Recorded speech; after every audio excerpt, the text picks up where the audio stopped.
बंदी छोड़ सतगुरु रामपाल जी परमेश्वर जी की जय हो।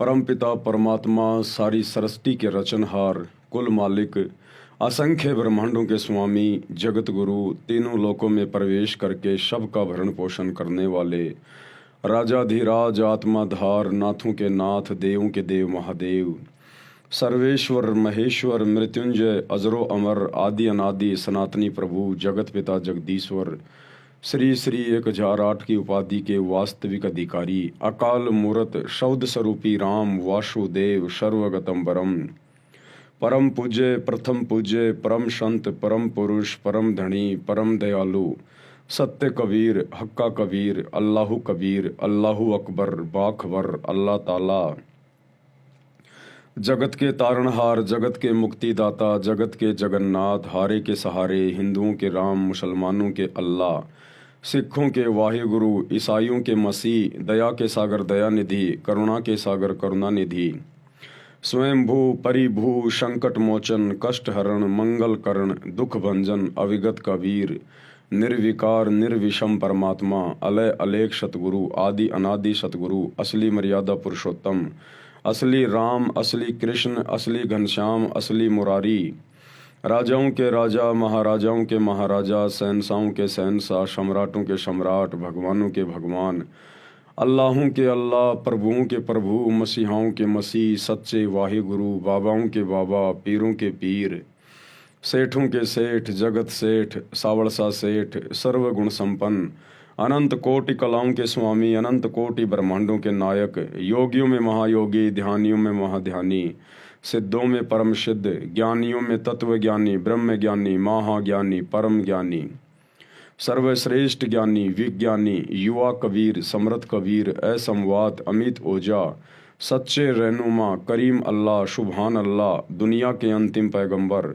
8 सितंबर 1951 से गांव धनाना, जिला सोनीपत, हरियाणा, भारतवर्ष की पावन भूमि पे प्रकट रियल कल्कि भगवान श्री नारायण साकार हरि, श्री बाबा साहेब नूर अनंत परमात्मा, संत श्रोमणी सतगुरु रामपाल जी परमेश्वर जी के चरण कमल में साध संगति से जुड़े हुए देश विदेश से आप और हम सभी भाई बहनों का अनंत कोटि दंडवत प्रणाम।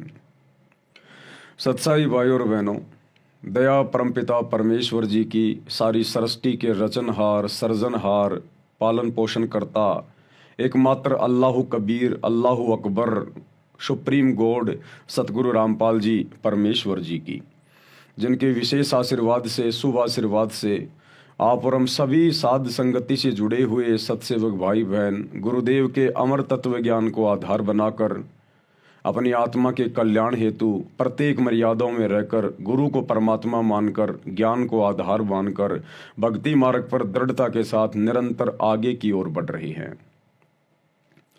भाई और बहनों, आज इस पूरे विश्व में लगभग 800 करोड़ के आसपास मनुष्य, स्त्री या पुरुषों की आबादी है और इस 800 करोड़ की आबादी में केवल आप और हम चंद मुट्ठी भर आत्माएं भी नहीं कह सकते जो इस अल्लाहु कबीर सतगुरु रामपाल जी परमेश्वर जी के चरणों में हैं, इनके शरण में हैं। तो आप और हम सभी ने अपने भाग्य को, अपनी डेस्टिनी को, अपने किस्मत को सराहना चाहिए कि हमारे जैसी किस्मत लेकर यहाँ कोई प्रधानमंत्री भी पैदा नहीं हुआ है। जिस मुख्य मकसद के लिए हमें ये मनुष्य जन्म दिया जाता है परमेश्वर जी के द्वारा, केवल आप और हम ही चंद आत्माएं हैं जो उस मकसद को पूरा करने की दिशा में भक्ति मार्ग पर आगे बढ़ रही हैं। बाकी सभी आत्माएं अपने जीवन को बर्बाद करने की दिशा में आगे बढ़ रही हैं। चाहे देश का प्रधानमंत्री है, चाहे अमेरिका का प्रधानमंत्री है, चाहे कोई कितना ही बड़ा उद्योगपति है, वो परमेश्वर को ना पहचान कर, सच्चे खुदा की सच्ची इबादत ना करके अपने जीवन का सर्वनाश करने की दिशा में आगे की ओर बढ़ रहा है। वो हमें बहुत बढ़िया खाता पीता नजर आ रहा है, बड़े बड़े होटलों में सोता हुआ दिखाई दे रहा है, बड़ी बड़ी करोड़ों की गाड़ियों में घूमता हुआ दिखाई दे रहा है, दुनिया के बड़े बड़े लोगों के साथ में उसकी जान पहचान है, उसकी उठ बैठ है, लेकिन वो अपने जीवन को नरक बनाने जा रहा है। नरक, अगले जन्म में वो नरक में ठोका जाएगा, बिना सत भक्ति के, बिना परमात्मा की भक्ति के। 84 लाख योनियों में डाला जाएगा, गधा बनाया जाएगा, सूअर बनाया जाएगा, जो आज पूरी दुनिया में चांद सितारों की तरह चमक रहा है, झूठी महिमा बनाए बैठा है। आप और हमारा सौभाग्य कि परमेश्वर ने हमें जगाया, हमें अपने चरणों में लिया। आज भले दुनिया की नज़रों में हम बहुत छोटे हैं, लेकिन परमेश्वर की नज़रों में हमारा कद पहाड़ जितना ऊंचा है, पहाड़ जितना ऊंचा। तो भाई और बहनों, हमने इस कद को बरकरार रखना है आधीनी के साथ, भक्ति भाव के साथ में, क्योंकि आधीनी, दासातन, दीनता, विनम्रता, ये उस अल्लाह को, जो अल्लाह आज वर्तमान में सतगुरु रामपाल जी के रूप में धरती पे उतरा हुआ है, इस अल्लाह कबीर सतगुरु रामपाल जी को ये आधीनी, दासातन, दीनता, भक्ति भाव, साधुता, विनम्रता, ये दिलो जान से प्यारी है, दिलो जान से। और परमेश्वर कहते हैं आधीनी के पास है पूर्ण ब्रह्म दयाल।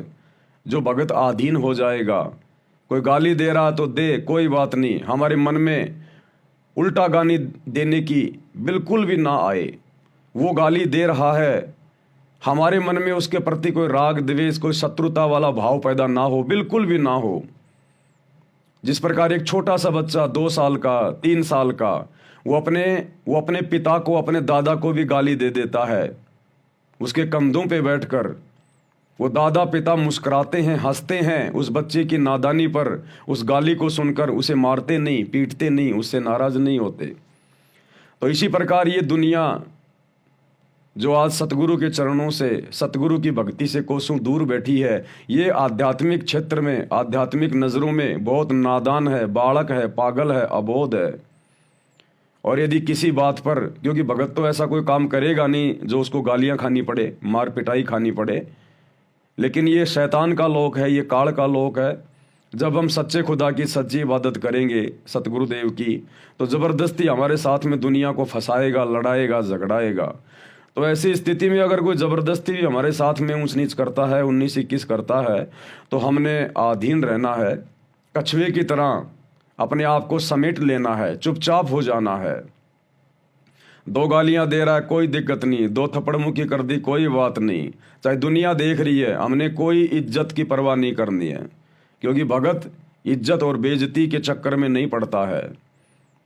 जो इज्जत और बेइज्जती के चक्कर में पड़ता है, अगले जन्म में वो गधे का जन्म प्राप्त करता है और पूरी जिंदगी बेइज्जत होके, नंगा होके और कुम्हार के लट खाता है। तो ये आधीनी परमेश्वर को अति प्रिय है। आधीनी के पास है पूर्ण ब्रह्म दयाल, और मान बढ़ाई मारियो बेअदबी सिरकाल। ये मान बढ़ाई, अहंकार, गुरुदेव कहते हैं यदि भगत ने मोक्ष प्राप्त करना है तो इसको त्यागना होगा। बेअदबी सिरकाल, ऐसे बेअदबी इंसान के सिर पर तो काल बैठा रहता है, सतगुरु नहीं रहता। तो आप और हम भाई बहनों ने कोशिश करनी है, क्योंकि हमें आज वो मौका मिल गया, वो चांस मिल गया हमें, जिस मौके की तलाश में ये आत्मा युगों युगों से भटक रही थी।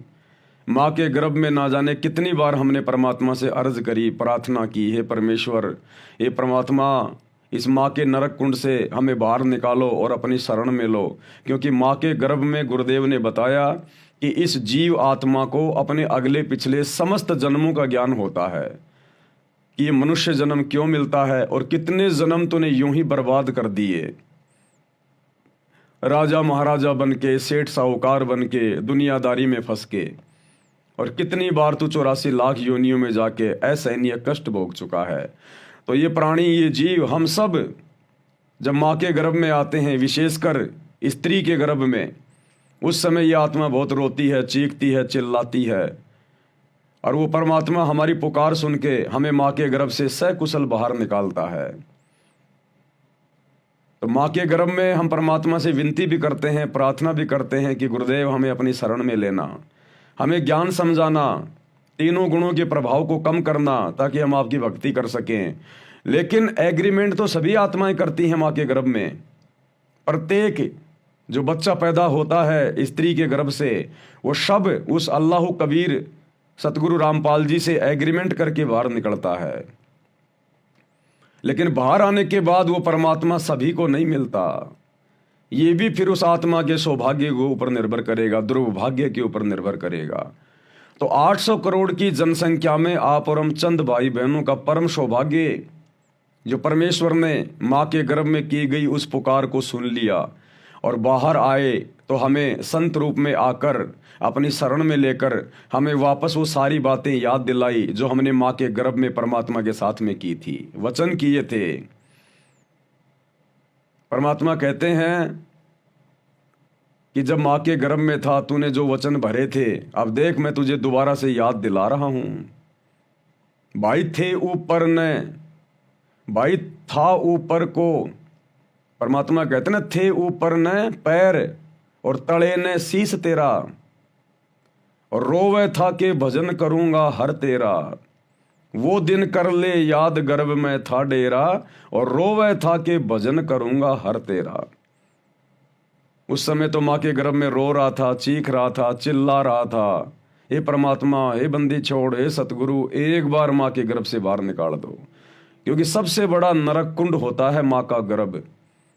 गुरुदेव ने बताया, एक व्यक्ति की 100 साल की उम्र हो, 100 साल तक यदि उसे कोढ़ का रोग लग जाए, कोढ़ से भयंकर रोग कोई दूसरा नहीं होता। पूरे शरीर पे मक्खियां भिनभिनाती हैं, मवाद निकलती है, चीस चलती हैं, फोड़े फुंसियां होते हैं, बदबू आती है। तो गुरुदेव कहते हैं, एक व्यक्ति की 100 साल की उम्र हो और 100 साल तक यदि उसको कोढ़ जैसा भयंकर रोग लग जाए, उससे भी 100 गुना ज्यादा कष्ट ये आत्मा माँ के गर्भ में 9 महीने में भोगता है। ऊपर को पैर, नीचे को सिर, 9 महीने, और रो रो के अर्ज करता है। तब ये सतगुरु माँ के गर्भ में जाता है सूक्ष्म रूप में, और फिर उसको कहता कि भाई देख, ठीक है, मैं तेरी प्रार्थना स्वीकार करता हूं, और अब तू बाहर जाके भक्ति करना, ये बकवादे मत करना जो तूने असंख्य जन्म तेरे बर्बाद कर दिए।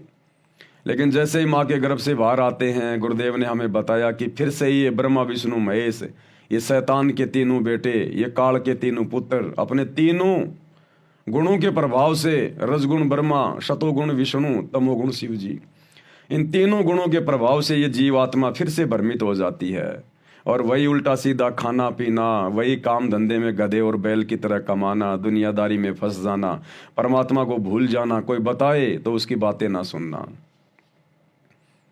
तो फिर हम ये कष्ट उठाने के लिए बाध्य हो जाते हैं।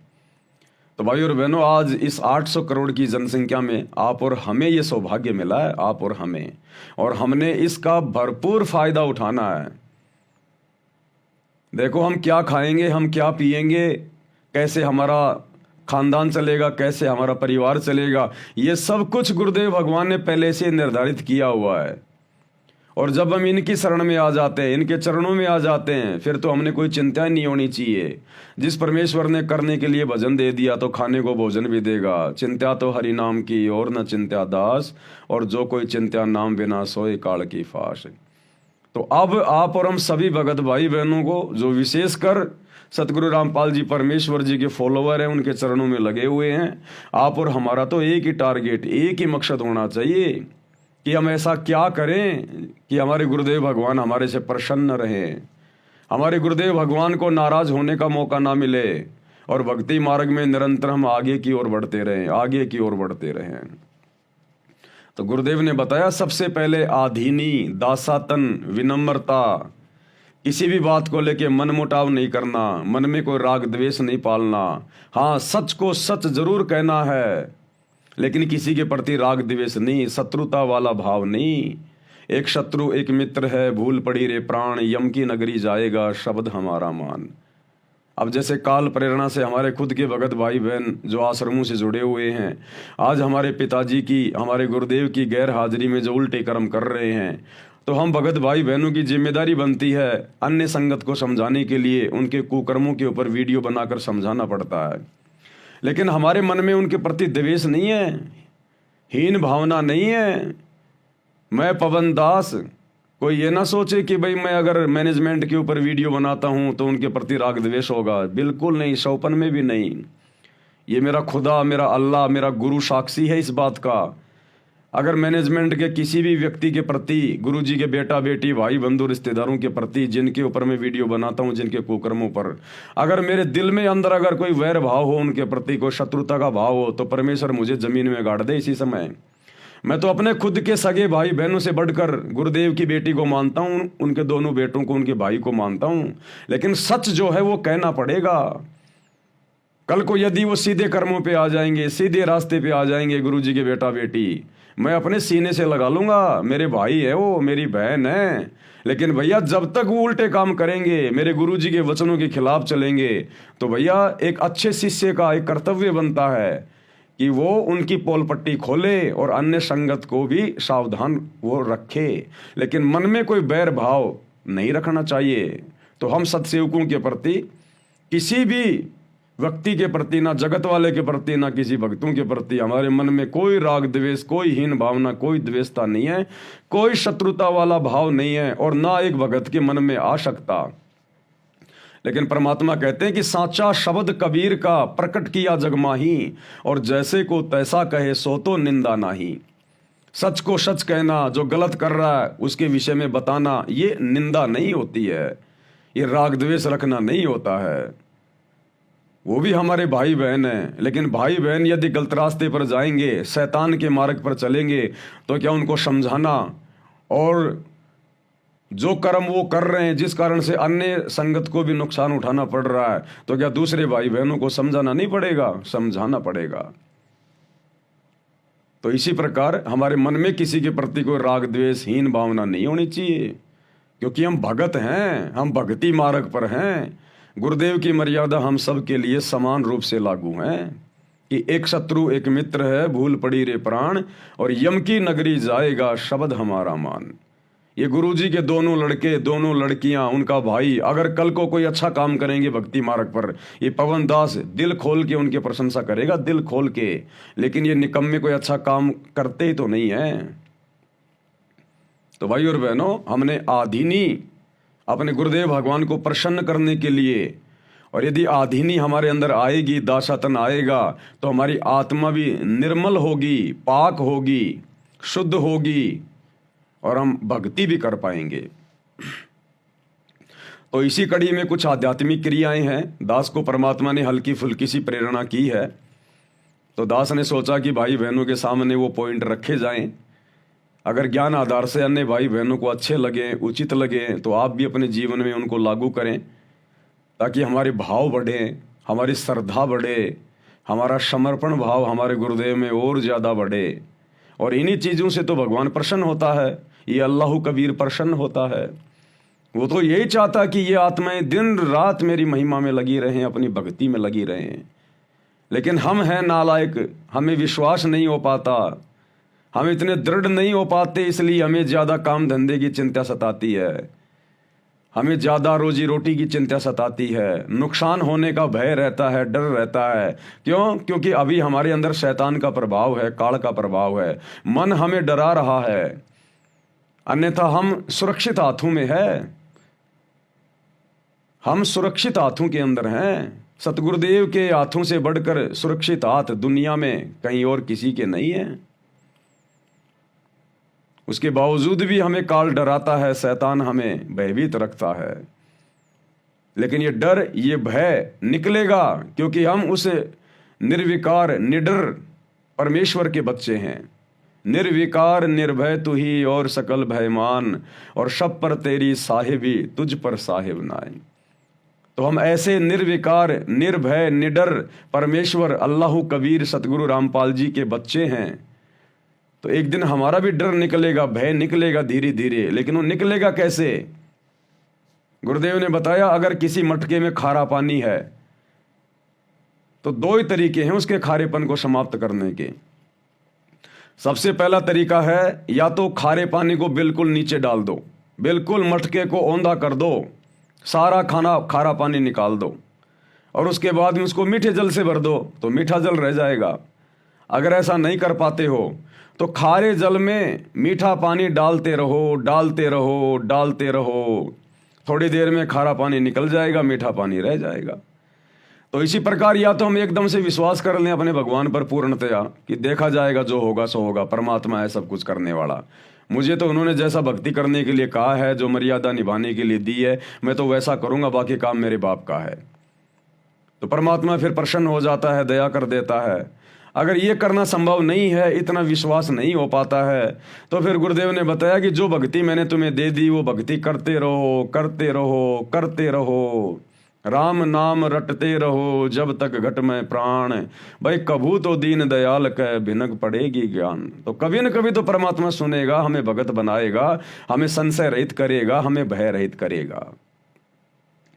तो कुछ और ऐसी आध्यात्मिक क्रियाएं जो परमात्मा अपनी अन्य आत्माओं को भी प्रेरित कर रहे हैं और संदेश दास के माध्यम से भिजवा रहे हैं। जैसे कुछ ही दिन पहले जूली बहन के माध्यम से परमात्मा ने दंडवत प्रणाम करते समय किस प्रकार से हमने समर्थ साहिब रत्न उजागर ये 9 वाणियाँ बोलनी होती हैं, और उसके बाद देखो वास्तव में हमारे भाव कितने परिवर्तित हो रहे हैं, हमारी श्रद्धा, हमारा समर्पण, हमें कितना अच्छा लग रहा है, आत्मा गदगद हो जाती है जब हम विधिवत अपने गुरुदेव भगवान को दंडवत करते हैं, धैर्य के साथ, शांति के साथ में, आधीनी के साथ में। तो कुछ एक प्रेरणा दास को भी की है परमात्मा ने, सोचा भाई बहनों के समक्ष रख दूं, क्योंकि अब आप और हमारा तो एक ही मकसद है, एक ही टारगेट है, एक ही काम रह गया कि ज़्यादा से ज़्यादा हम परमेश्वर को कैसे प्रसन्न करें, अपने गुरुदेव की मेहर, उनका आशीर्वाद हम कैसे प्राप्त करें, क्योंकि इस मेहर के बिना हमारी बात बनेगी नहीं, इस मेहर के बिना हमारे वो पॉइंट बनेंगे नहीं जिन पॉइंटों से परमेश्वर हमें सतलोक लेकर जाएंगे, जिन पॉइंटों से ये परमात्मा, ये खुदा, ये सतगुरु रामपाल जी भगवान प्रसन्न होता है। क्योंकि गुरुदेव ने एक सत्संग में बताया कि बच्चों तुम ये समझने की भूल मत करना कि तुम अपनी भक्ति से पार हो जाओगे। गुरुदेव ने कहा कि आदरणीय गरीबदास, अपनी भक्ति से तुम लाख जन्म भी पार नहीं हो सकते, लाख जन्म भी। तुमने अपने सतगुरु की मेहर प्राप्त करनी पड़ेगी, रजा प्राप्त करनी पड़ेगी। इन बातां के पाइए कर सतगुरु नजर निहाल, राजी कर सतगुरु रूठे नू। कि भैया इन बातों में कोई लेना देना नहीं है, खैर भक्ति तो करनी है जो गुरुदेव ने बता दी है, लेकिन गुरुदेव कह रहे हैं कि ये भक्ति करने वाले जिनके सतयुग में, त्रेता में लाखों साल की उम्र थी, तुम तो दिन में मुश्किल से 108 मंत्र करते हो, वो तो दिन में लाखों लाखों मंत्र कर दिया करते थे, और लाखों साल की उनकी उम्र थी। उनके जैसी भक्ति, उनके जैसा संघर्ष, उनके जैसा त्याग तुम लाख जन्म में नहीं कर सकते, वो भी गधे बन के घूम रहे हैं आज। तो मात्र भक्ति करते रहने से हम पार नहीं हो पाएंगे, भक्ति के साथ साथ हमने जो भक्ति और मुक्ति का दाता है सतगुरु अल्लाह कबीर, हमने उसको प्रसन्न करना पड़ेगा, हमने उसकी विशेष मेहर प्राप्त करनी पड़ेगी, और वो विशेष मेहर प्राप्त होगी उसकी विशेष सेवा करने से, विशेष तौर पर भक्ति करने से, नियम मर्यादाओं में रहकर, उसके प्रत्येक वचन में चलते हुए उसको प्रसन्न किया जा सकता है। तो गुरुदेव क्या कह रहे हैं, एक छोटा सा सत्संग गुरुदेव का 1 मिनट का, कि इन बातां के पाइए कर सतगुरु नजर निहाल, राजी कर सतगुरु रूठे नू। और गुरुदेव कह रहे हैं बच्चों आपको सतगुरु की मेहर प्राप्त करनी है, ये ग्रेस मार्ग है। जब तक ये ग्रेस मार्ग तुम प्राप्त करने योग्य नहीं बनोगे, सतगुरु की विशेष मेहर जब तक तुम्हारे पास नहीं पहुंचेगी। विशेष मेहर क्या होती है, एक तो होता है सामान्य आशीर्वाद, एक होता है मेहर। तो सामान्य आशीर्वाद तो अगर कोई भाई बहन मर्यादा में रह के भक्ति कर रहा है तो सभी के पास में गुरुदेव का पहुंच रहा है। एक होती है विशेष मेहर, यानी अंतर्यामी परमात्मा जिसकी नज़र प्रत्येक प्राणी पे, प्रत्येक आत्मा पे है, घट घट में बैठा हुआ है, और अपने उपदेशी भक्तों के साथ तो विशेष तौर पर रहता है, उनकी हर एक क्रियाओं पर उसकी नज़र रहती है। अंतर्यामी एक तुम आत्म के आधार, जो तुम छोड़ो हाथ तो मैं कौन उतारे पार। चीटी पायल बाजे पैर, साहिब सुनता है सब लहर। जिसने महाभारत के युद्ध में टटीरी पक्षी की आत्मा की पुकार को सुना, त्रेता युग में भगत प्रहलाद की आत्मा की पुकार को सुना, खंबे से प्रकट हो गया। मीराबाई की आत्मिक पुकार को सुना, उसके जहर को भी अमृत बना दिया। तो ये परमात्मा हमारे इर्द गिर्द ही है, हमारे आसपास है, और भक्तों के तो घट में बैठा होता है। घटी ही में गंगा, घटी ही में जमुना, घटी ही में है जगदीश, सतगुरु तारेंगे। तो परमेश्वर पल पल हमें देखता रहता है, हमारी भक्ति क्रियाओं को देखता रहता है। ये भगत कैसी भक्ति कर रहा है, कैसे मर्यादाओं में रह रहा है, इसके अंदर कैसे शुद्ध भाव हैं, कितने अच्छे विचार हैं, कितने गंदे विचार हैं। तो भगत की इन तमाम भक्ति क्रियाओं को देखकर जो गुरु के अनुसार होती हैं, फिर गुरु उस पर प्रसन्न होता है, गुरु का हृदय, उसकी आत्मा गदगद होती है, और उस आत्मा के प्रति, उस भगत के प्रति जो गुरु के अनुसार भक्ति कर रहा होता है, एक नेक नीति से सभ्य भगत बन के समाज में रह रहा होता है, हर प्रकार से अधीन होता है, दासातन होता है, उस भगत के प्रति फिर सतगुरु के हृदय से एक मेहर निकलती है, एक मेहर की लहर निकलती है, मेहर की लहर। जिस प्रकार यदि किसी का बेटा या बेटी उसकी आज्ञा में चलता है, अच्छे कर्म करता है, तो फिर उसका बाप उसके प्रति विशेष दयालु होता है, विशेष मेहरबान होता है, उन बेटा बेटियों पर विशेष नज़र रखता है, उन्हें किसी बात की कमी नहीं छोड़ता, किसी चीज़ के भरोसे नहीं रहने देता है। तो सतगुरु फिर उस विशेष मर्यादित आत्मा के प्रति मेहरबान होता है, और एक विशेष आशीर्वाद सतगुरु फिर चाहे लाख कोस दूर बैठा है शरीर रूप में, एक विशेष मेहर, एक विशेष लहर सतगुरु की तरफ से उस आत्मा के ऊपर सूर्य की किरणों की तरह निरंतर बरसती रहती है। उसको कहते हैं मेहर। इन बातों के पाइए कर सतगुरु नजर निहाल, राजी कर सतगुरु रूठे नो। तो क्या कह रहे हैं गुरुदेव भगवान, उन्हीं के मुख से 1 मिनट का ये ऑडियो है, सुन हमारा लेते जो हैं। कल्याण कैसे होगा कि सतगुरु जो तत्वदर्शी संत है उसको नजर निहाल कर के इतना उनके अनुसार, उनके मर्यादा में चल के वो तेरे ऊपर गदगद हो जाए, वो संत के मेरी प्यारी आत्मा परमात्मा को पाने के रास्ते पर बिल्कुल सही चल रही है। तो अंदर से जो एक हिलोर आती है संत के अंदर से, जिस भगत की, जिस बहन भाई की क्रियाओं से जो प्रसन्न हो जाता है कि सही मर्यादा में चल रहा, तो वो जो एक रजा आती है, उसके बाद फिर एक उसकी प्रति एक कसक जाती है कि बहुत अच्छी, और परमात्मा अपने बच्चे पर मेहर रखना, ऐसे ही चले। तो वो एक आशीर्वाद आपको एक्स्ट्रा मिलता है, जिसको ग्रेस मार्क कहते हैं। तो यह कहते हैं इन बातों के पाइए कर सतगुरु नजर निहाल है। मान लेते नहीं, वो ज्ञान भी हो गया कि ऐसे ऐसे होता, तो और सतगुरु नजर निहाल हुआ नहीं, तुझे सार नाम रे फिर सार शब्द मिला नहीं, तो भी बात बिगड़ेगी। इसलिए ये कल्याण कहती है बातें कहने सुन की ना है, कर पाड़ने की है। तो भाइयों तुम्हारा जो कल्याण, तो भाई और बहनों, हमने सिर्फ कहने सुनने तक सीमित नहीं रहना है, अब हमने कर पाड़ना है, क्योंकि कर पाड़ने का समय आ गया है। देखो, काल हमें निराश करने का प्रयास करेगा, काल हम आत्माओं को अंदर से कमजोर बनाने का प्रयास करेगा, क्योंकि शैतान का तो काम ही ये है। शैतान आत्मा को दृढ़ नहीं होने देता, शैतान आत्मा में शंका पैदा करेगा। बहुत सारे भगत भाई बहन जब ये पवन दास लाइव आता है, या मेरे अन्य भगत भाई बहन सत्सेवक लाइव आते हैं, अपने गुरु की महिमा करते हैं, गुणगान करते हैं, उन्हें प्रसन्न करते हैं, तो बहुत सारे भाई बहन जो आश्रमों से जुड़े हैं वो कमेंट्स में कहते हैं कि भाई ये जो कर रहे हैं ये गलत है, गुरुजी ने सत्संग कर दिए, इसे करने की क्या ज़रूरत है, ये जो कर रहा है ये काल प्रेरणा है। भाई और बहनों, उन आत्माओं के सिर पे काल बैठा हुआ काल, उन्हें पता ही नहीं है कि भगत ने करना क्या चाहिए। अरे भक्ति के बाद में भगत का दूसरा काम केवल अपने गुरु की महिमा, जिसको साध संगति कहते हैं, गुणगान कहते हैं गुरुदेव भगवान का। काल ने भी कहा था परमात्मा से कि जो आपकी महिमा करेगा, आपके ज्ञान को समझकर, आपको पहचान कर, मैं उसके निकट भी नहीं जाऊंगा, निकट भी। तो सतगुरु ने भी कहा था कि अगर तू ऐसी मेरी किसी आत्मा के निकट भी चला गया ना, तो काल तू यहाँ रह नहीं पाएगा, फिर देख लेना तेरा कहाँ ठिकाना होगा। तो जो भाई बहन जिनके गुरु की हम दिन रात महिमा कर रहे हैं, और उसके बावजूद वो कहते हैं कि तुम लोगों को क्या आवश्यकता है संगत को संदेश देने की, उपदेश देने की, तो भाई तुम लोगों को क्या जरूरत है ये ज्ञान गंगा पुस्तक हाथ में लेके, जीने की राह पुस्तक हाथ में लेके, गांव गांव जाके लोगों के घरों में जा जाके बांटने की? क्या तुम्हारे गुरुजी ने सत्संग करने में कोई कमी छोड़ रखी है क्या? अगर प्रचार ही करना है तो फिर गुरु कर रहा है ना, फिर गुरु ने सारे सत्संग कर दिए ना, सुनो फिर बैठ के घर पे। तुम क्यों हाथों में लेके पुस्तकें दौड़ रहे हो, जा रहे हो, घूम रहे हो? फिर तो जिस प्रकार तुम प्रचार कर रहे हो, तो ये भी तो सोशल मीडिया भी तो एक प्रचार करने का माध्यम दिया हमें गुरुदेव भगवान ने। और नालायकों, हम कोई आसाराम जी का प्रचार थोड़ी कर रहे हैं, राम रहीम जी का प्रचार थोड़ी कर रहे हैं। अरे तुम्हारे गुरुदेव का प्रचार कर रहे हैं, तुम्हें तो खुश होना चाहिए, लेकिन उसके बावजूद तुम्हारे सीने में आग लग जाती है। क्यों? क्योंकि ये योग्यता, ये वैरायटी, ये सतगुरु की विशेष रजा ये तुम्हारे ऊपर नहीं बख्शी सतगुरु ने। तुम्हारे भाग्य में नहीं है साध संगति, तुम्हारे भाग्य में गुरु का गुणगान करना, गुरु की भक्ति करना मर्यादित तुम्हारे भाग्य में नहीं लिखा हुआ है। इसलिए अंदर से तुम्हें जलन होती है, तुम्हें ईर्ष्या होती है कि ये सत्सेवक इतना अच्छा कैसे बोल लेते हैं, ये अपने गुरुजी का इतना गुणगान कैसे कर लेते हैं, इनके मुख से इतनी अच्छी अच्छी बातें कैसे निकलती हैं।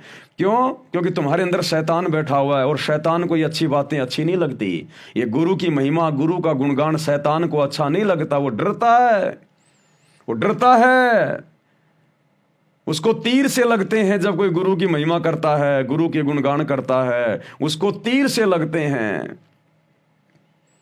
और जो काल प्रेरित आत्माएं होती हैं, फिर वो आत्माएं अपने भगत भाई बहनों का मनोबल तोड़ने का प्रयास करती हैं कि तुम्हें क्या जरूरत है लाइव आने की, फलाना दिखना। अरे तुम लाइव भी जुड़ते हो, तो लाइव सुनते भी होंगे 10-5-10 मिनट। अरे एक भी कोई ऐसा पॉइंट तुम्हें लगता है कि जो ज्ञान विरुद्ध हो, गुरुजी की भक्ति के विरुद्ध हो, किसी को भक्ति से दूर करने का प्रयास किया जा रहा हो? यहाँ तो फूल बरसाए जाते हैं सतगुरु की महिमा में, लेकिन तुम लोगों को ये सच्ची बातें कड़वी क्यों लगती हैं? क्योंकि तुम लोग मर्यादाओं में नहीं हो। और मर्यादाहीन जो भगत होता है, उसको ये मर्यादा की बातें, भक्ति की बातें उसको तीर जैसे लगते, तीर जैसे।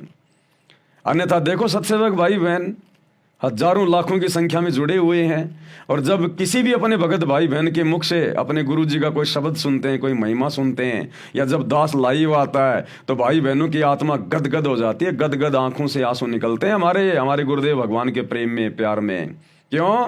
क्योंकि साध संगति में जो भी बातें बताई जाती हैं, जो भी वचन बताए जाते हैं, जो भी नियम की बातें बताई जाती हैं, हम उन सभी नियमों में खरे, इसलिए हमें वो अच्छी लगती हैं। शैतान हमारे हृदय से बाहर निकल चुका है, इसलिए हमारे को ये बातें अच्छी लगती हैं। लेकिन जो मर्यादा में नहीं होगा, जो साध संगति के नियमों में नहीं होगा, अपने गुरुदेव की मर्यादाओं में नहीं होगा, भाई उसको तो तीर जैसे लगेंगे, क्योंकि उसके घट में तो शैतान बैठा हो अभी।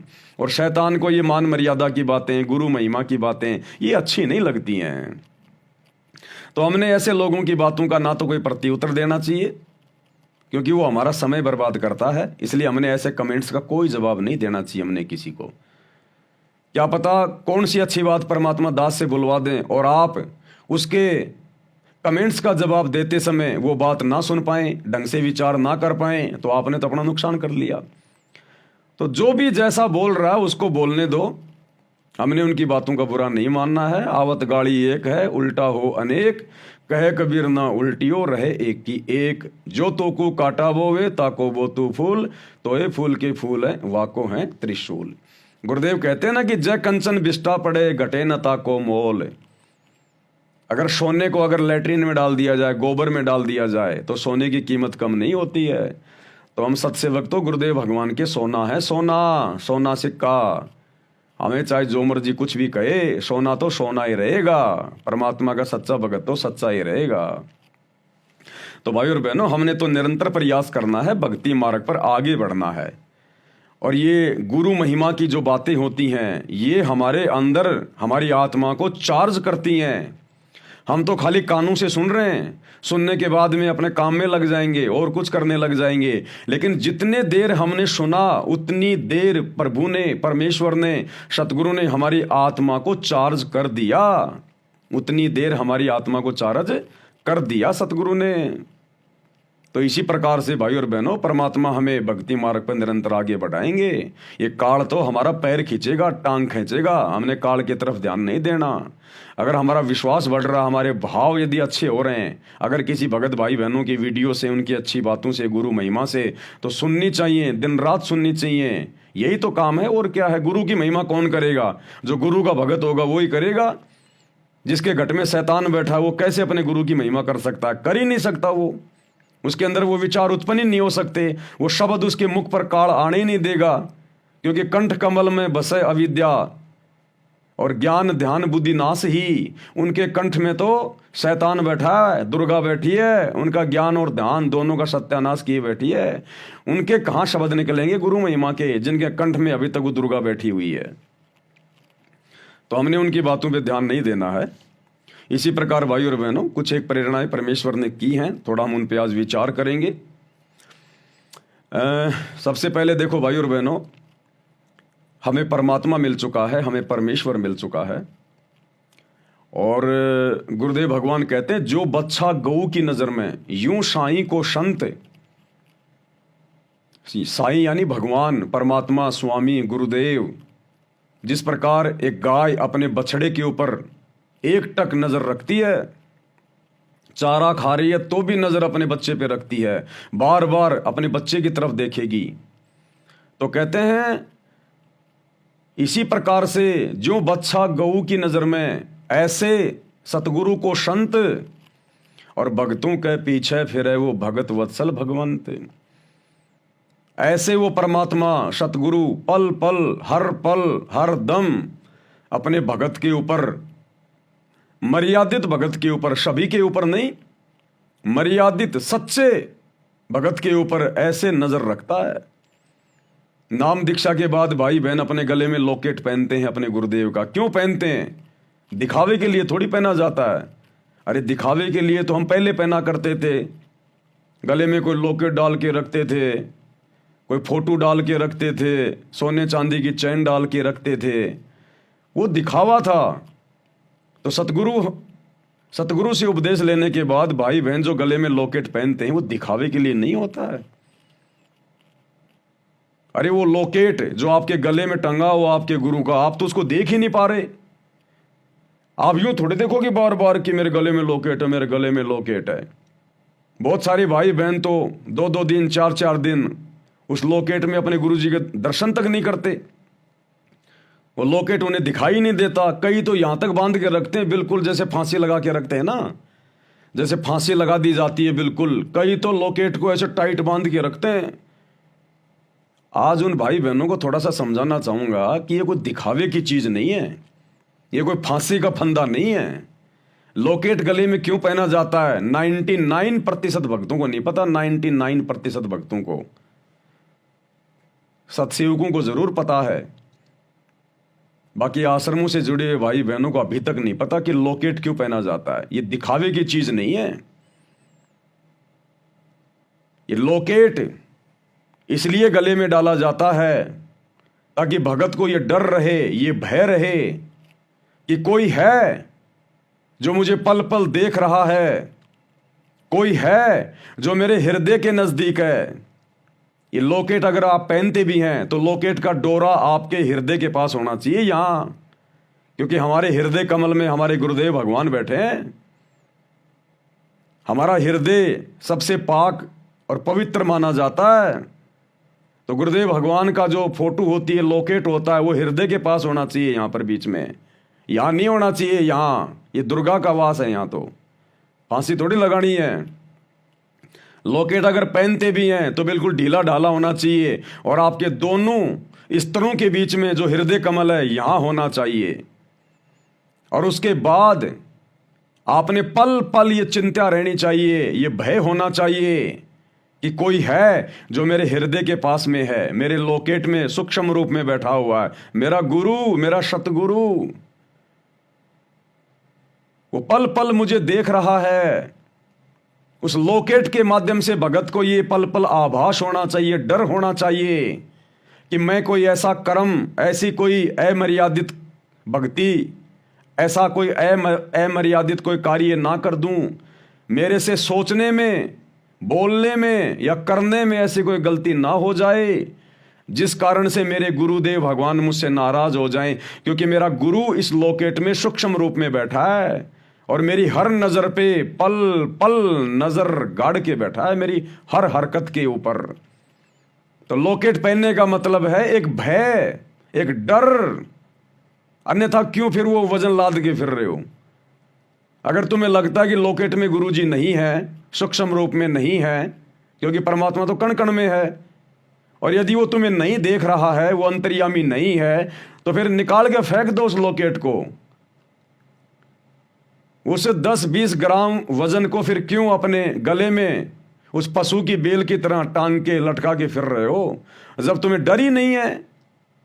तुमने लॉकेट भी पहन रखा है और राजनेताओं की रैलियों में धक्के खाने भी जा रहे हो, गुरुजी का वचन तोड़ रहे हो, स्टेडियम बनाते फिर रहे हो, जाटों की धर्मशाला बनाते फिर रहे हो, आरक्षणों में जाके बैठ रहे हो, गुंडों की सीबीआई जांच का समर्थन कर रहे हो, आरक्षणों में करोड़ों रुपया दे रहे हो। माता बहनों के प्रति तुम्हारी गंदी नजर, गंदी नीयत है, जैसा कि गुरुदेव विशेष संदेशों में बार बार जिक्र कर रहे हैं। तुम्हारे मुंह पे गालियां रहती हैं, सारनामी भक्तों के मुंह पर भी। तो क्या फायदा फिर?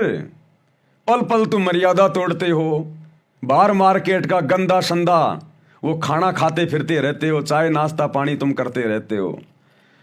फिर क्या फायदा वो लॉकेट पहनने का, वो वजन अपने गले में टांग के घूमने का, जब तुम्हें कोई डर ही नहीं है, कोई भय नहीं है कि मुझे कोई देख भी रहा है। तो लॉकेट पहनने का मतलब है मन में डर रहना कि मेरे से ऐसी कोई त्रुटि ना हो जाए। जो मेरे गुरुदेव मेरे घट के पास में पल पल मेरे साथ में हैं, पल पल मेरी हर हरकत पे नजर रखे हुए हैं, कहीं मेरे गुरुदेव नाराज ना हो जाएं। लॉकेट पहनने का मतलब ये होता है कि आपको ये याद रहे कि मेरा गुरु मेरे साथ में है, पल पल देख रहा है। पहन लिया लॉकेट, यहाँ टांग लेंगे गले में, हैं? अरे ना तो तेरे को दिखाई दे रहा, यहाँ तेरे को क्या दिखाई देगा? कभी अगर कोई दर्शन भी करना चाहे अपने गुरु के, तो क्या दर्शन करेगा? उसने तो यहाँ टांग रखा, फांसी का फंदा लगा रखा है। तो दिखावे की चीज थोड़ी है। और लॉकेट यहाँ नहीं पहनना चाहिए कभी भी, ध्यान रखना। हमेशा लॉकेट ढीला होना चाहिए, बिल्कुल हृदय कमल तक आना चाहिए, ताकि आसानी से हम उसको निकाल भी सकें। क्योंकि बहुत सारे भाई बहन जो पति पत्नी व्यवहार में हैं, और जब रात को वो पति पत्नी मिलन करते हैं, तो बहुत सारे निकम्मे तो अपने गुरुजी का लॉकेट भी नहीं निकालते। बहुत सारे निकम्मे तो अपने गुरुजी का लॉकेट भी नहीं निकालते। अब बताओ, जिसने यहाँ तक लॉकेट को जो हमल की बांध के रखा हुआ है, वो रात्रि मिलन करते समय, संभोग करते समय कैसे उसको निकालेगा? कैसे कैसे उसको हाथ लगेंगे? तो ये सोचने की बातें हैं, कॉमन सेंस की बातें। हम जानवर थोड़ी हैं, इंसान हैं हम। कम से कम वो रति क्रिया करते समय तो लॉकेट को निकाल देना चाहिए, गुरुदेव से माफी मांगनी चाहिए कि परमात्मा वैसे तो ये आपका आदेश नहीं है, ये कर्म तो सबसे भयंकर दुष्कर्म है। इसी कुकर्म के चलते तो आपने इस काल को और दुर्गा को शतलोक से निकाला था। लेकिन परमात्मा मैं मजबूर हूं, क्या करूं? तीनों गुणों का प्रभाव है, शैतान मेरे दिल में बैठा हुआ है, आपके ऊपर इतना विश्वास नहीं हो पा रहा, जिस कारण से काल की प्रेरणा से, रजोगुण से प्रभावित होकर मैं ये कुकर्म कर रहा हूं। मुझे माफ करना गुरुदेव। और लॉकेट को निकाल देना चाहिए, क्योंकि ये काम वासना रजोगुण सतगुरु पैदा नहीं करता, ये शैतान पैदा करता है। तो सतगुरु से उपदेश लेने के बाद भी जो भगत रजोगुण में है, जिसके अंदर काम वासना है, जो रति क्रिया कर रहा है, संभोग कर रहा है, तो कौन कर रहा है वो प्रेरणा? सतगुरु थोड़ी करेगा ऐसे घटिया कामों की प्रेरणा, वो शैतान कर रहा है। तो सतगुरु का नाम लेकर भी भगत के अंदर अभी शैतान विद्यमान है। तो कम से कम उस समय तो लॉकेट को बाहर निकाल देना चाहिए। ये कॉमन सेंस की बातें, कॉमन सेंस की बातें। और कम से कम जिस घर में, जिस रूम में तुम्हारे गुरुदेव का दरबार लगा हुआ है, जहां तुम आरती करते हो, दीपक जलाते हो, दंडोत करते हो, कम से कम उस कमरे में तो संभोग मत किया करो। अगर अन्य कमरा है, दूसरी व्यवस्था है, तो वहां मर लिया करो, उस कमरे में मत किया करो। तुम्हारा भगवान बैठा हुआ, साक्षात सतगुरु परमात्मा। नालायकों, क्या देख रहा है वो? ये सब देखने के लिए, ये सब दिखाने के लिए तुमने अपने गुरुजी को अपने घर में बैठाया है क्या? तो हमने डर के पल पल ये सोच के जब तक भक्ति नहीं करेंगे मेरा गुरु मेरे साथ में है, पल पल देख रहा है। अब एक तरफ तो हम रोज संध्या आरती की तोते की तरह रटना लगा रखी है, घटी हिम गंगा घटी हिम जमुना घटी हिम है जगदीश सतगुरु उतारेंगे, कि मेरा जगदीश, मेरा सतगुरु मेरे घट में, मेरे साथ में है। अरे जिसको ये विश्वास हो जाएगा ना कि मेरे घट में मेरा सतगुरु बैठा है, वो ये गंदा कर्म नहीं करेगा। जिसको ये पता चल जाएगा कि इस कमरे में मेरा रिश्तेदार भी सो रहा है, या मेरा रिश्तेदार सामने बैठा हुआ है, वो अपनी पत्नी के साथ में संभोग करेगा क्या? नहीं करेगा जिंदगी में। और उस घर में, उस रूम में तुम्हारे सतगुरु का दरबार लगा हुआ है, तुम्हारे गले में लॉकेट, उसमें सतगुरु बैठा हुआ है, और तुम वो कुकर्म कर रहे हो। शर्म आनी चाहिए। अगर फिर भी किसी की मजबूरी है, दूसरा कमरा नहीं है, वो ही कमरा है और उसी में दरबार लगा हुआ है और उसी के अंदर यदि वो कुत्ता कर्म करना पड़ रहा है, तो कम से कम सतगुरु के दरबार में कोई पर्दा तो लगा दिया करो, एक पर्दा लगा के रखो। वो कुत्ता कर्म करने से पहले सतगुरु को दंडोत करके माफ़ी मांग के और वो पर्दा लगा दिया करो कि मालिक वैसे तो आप अंतर्यामी हो, लेकिन परमेश्वर हम जीव हैं, ये मालिक माफ़ करना। तो भाई और बहनों, अब वो समय नहीं रहा कि हम ये दुनिया वालों की तरह आ रहे हैं, जा रहे हैं, खा रहे हैं, पी रहे हैं, इधर से सुन रहे हैं सत्संग, इधर से निकाल रहे हैं, कोई विचार नहीं कर रहे, कोई चिंतन मनन नहीं कर रहे, सतगुरु को हल्के में ले रहे हैं। तो सतगुरु भी हल्के में ले लेगा फिर अंत में हल्के में। तो कहते हैं जो बच्चा गऊ की नज़र में यूं साईं को संत और भक्तों के पीछे फिर ये भगत वत्सल भगवंत। ये परमात्मा पल पल हर पल हमारी हर एक हरकतों पर नज़र बना के रखता है और हमारे पॉइंट लिखे जा रहे हैं, हमारे पॉइंट उसकी डायरी में नोट हो रहे हैं। उन्हीं पॉइंटों के आधार से वो अपनी मेहर बरसता है, अपना विशेष आशीर्वाद बरसता है। तो हम क्या कर रहे हैं, किस दिशा में आगे बढ़ रहे हैं, ये हमने विचार करना चाहिए। तो जिस प्रकार पिछली बार जूली बहन के माध्यम से परमात्मा ने एक संदेशा दिलवाया था, हल्का सा उसको फिर से रिपीट कर देता हूँ। हो सकता है बहुत सारे भाई बहन वो वीडियो ना देख पाए हों। तो जूली बहन के माध्यम से परमात्मा ने संदेशा भिजवाया था कि हमने गुरु को रिझाना है, गुरु को प्रसन्न करना है। हमने दंडवत प्रणाम करते समय मात्र एक फॉर्मेलिटी नहीं निभानी कि जी लेट गया, दंडवत कर लिया, दौड़ता भागता, मन में क्या चल रहा है, क्या विचार चल रहे हैं, सामने दंडवत कर रहे हैं। अब वो नहीं चलेगा इस भक्ति मार्ग में। भगत को अपने हृदय में स्थिरता लेके आनी पड़ेगी, धैर्य लेके आना पड़ेगा, शांति लेके आनी पड़ेगी। इस भक्ति को, परमात्मा की भक्ति को, इन आध्यात्मिक क्रियाओं को हमने सबसे पहला स्थान देना पड़ेगा, सर्वोपरि रखना पड़ेगा, सबसे ज़्यादा महत्व देना पड़ेगा। बाकी काम बिगड़े तो बिगड़े, भक्ति नहीं बिगड़नी चाहिए। अब ये अंतिम समय चल रहा है, लास्ट समय चल रहा है। किसी भी पॉइंट से हमने गुरु जी को नाराज नहीं करना। तो जैसे ही अब हम गुरुदेव भगवान को दंडवत करें, तो अब हमने क्या करना है, सबसे पहले हम गुरुदेव भगवान के दरबार में खड़े हो जाएं, जहाँ भी मालिक का दरबार लगा हुआ है या नहीं लगा हुआ है, जहाँ भी हमने दंडवत करना है, हमने खड़े होकर आधीनी के साथ में सबसे पहले वो 9 लाइनें गुरु महिमा में बोलनी है और जल्दबाजी में नहीं बोलनी, प्यार प्रेम शांति से बोलनी है। क्या? समरथ साहिब रतन उजागर, सत्य पुरुष मेरे सुख के सागर, जोनी संकट मेटो गुसाई, चरण कमल की मैं बलि जाही, भाव भक्ति दी जो परवाना, साधु संगति पूर्ण पद ज्ञाना, जन्म कर्म मेटो दुख धुंधा, सुख सागर में आनंद कंदा, निर्मल नूर जहूर जुहारम, चंद्र गता देखो दीदारम, तुम हो बंकापुर के वासी, सतगुरु काटो यम की फांसी, मेहरबान हो साहिब मेरा, गगन मंडल में दीजो डेरा, चक्र चिदानंद अविनाशी, रिद्धि सिद्धि दाता सब गुण राशि, पिंड पराण जिन दीने दाना, गरीब दास जाकू कुर्बाना, पिंड पराण जिन दीने दाना, गरीब दास जाकू कुर्बाना। उसके बाद में ये 9 वाणियाँ सतगुरु के दरबार में खड़े होकर बोलने के बाद फिर हमने नीचे बैठ जाना है घुटने टेक के, और फिर हमने 2 वाणियाँ बोलनी हैं कम से कम। ज़्यादा बोलो आपकी मौज आपकी मर्जी, लेकिन 2 वाणियाँ तो हमने कम से कम बोलनी चाहिए। ये 9 वाणियाँ सतगुरु के दरबार में खड़े होके बोलने के बाद में, ठीक है, अगर कोई माँ बहन ऐसी है जिसकी डिलीवरी है या कोई बीमार है, कोई एक्सीडेंटल है, अगर किसी को प्रॉब्लम है, तो वो ज़मीन पर बैठ के भी 9 वाणियाँ बोल सकता है, कोई दिक्कत नहीं है। चेयर पे बैठ के भी बोल सकता है, कोई दिक्कत नहीं है। अगर कोई शवस्थ है, उसके लिए दास कह रहा है कि खड़ा होके और आधीनी के साथ करबद्ध होके सर्वप्रथम इस प्रकार गुरु की महिमा करे पहले। और ये 9 वाणियाँ बोलते समय ध्यान रहना चाहिए भाई और बहनों, हमारा ध्यान इधर उधर नहीं होना चाहिए, किसी भी काम धंधे में नहीं होना चाहिए, फालतू की बातों में नहीं होना चाहिए। हमारा ध्यान हमारे सतगुरु के चरणों में होना चाहिए, सतगुरु के चरणों में। हम उनकी महिमा कर रहे हैं, 9 वाणियाँ बोल रहे हैं, समरथ साहेब रत्न उजागर, और ध्यान चल रहा हमारा हमारे काम धंधे में, दिमाग जा रहा हमारी दुकान के ऊपर, तो वो सतगुरु को समर्पित नहीं हो रही। सतगुरु तुम्हारी उन वाणियों को स्वीकार नहीं कर रहा है।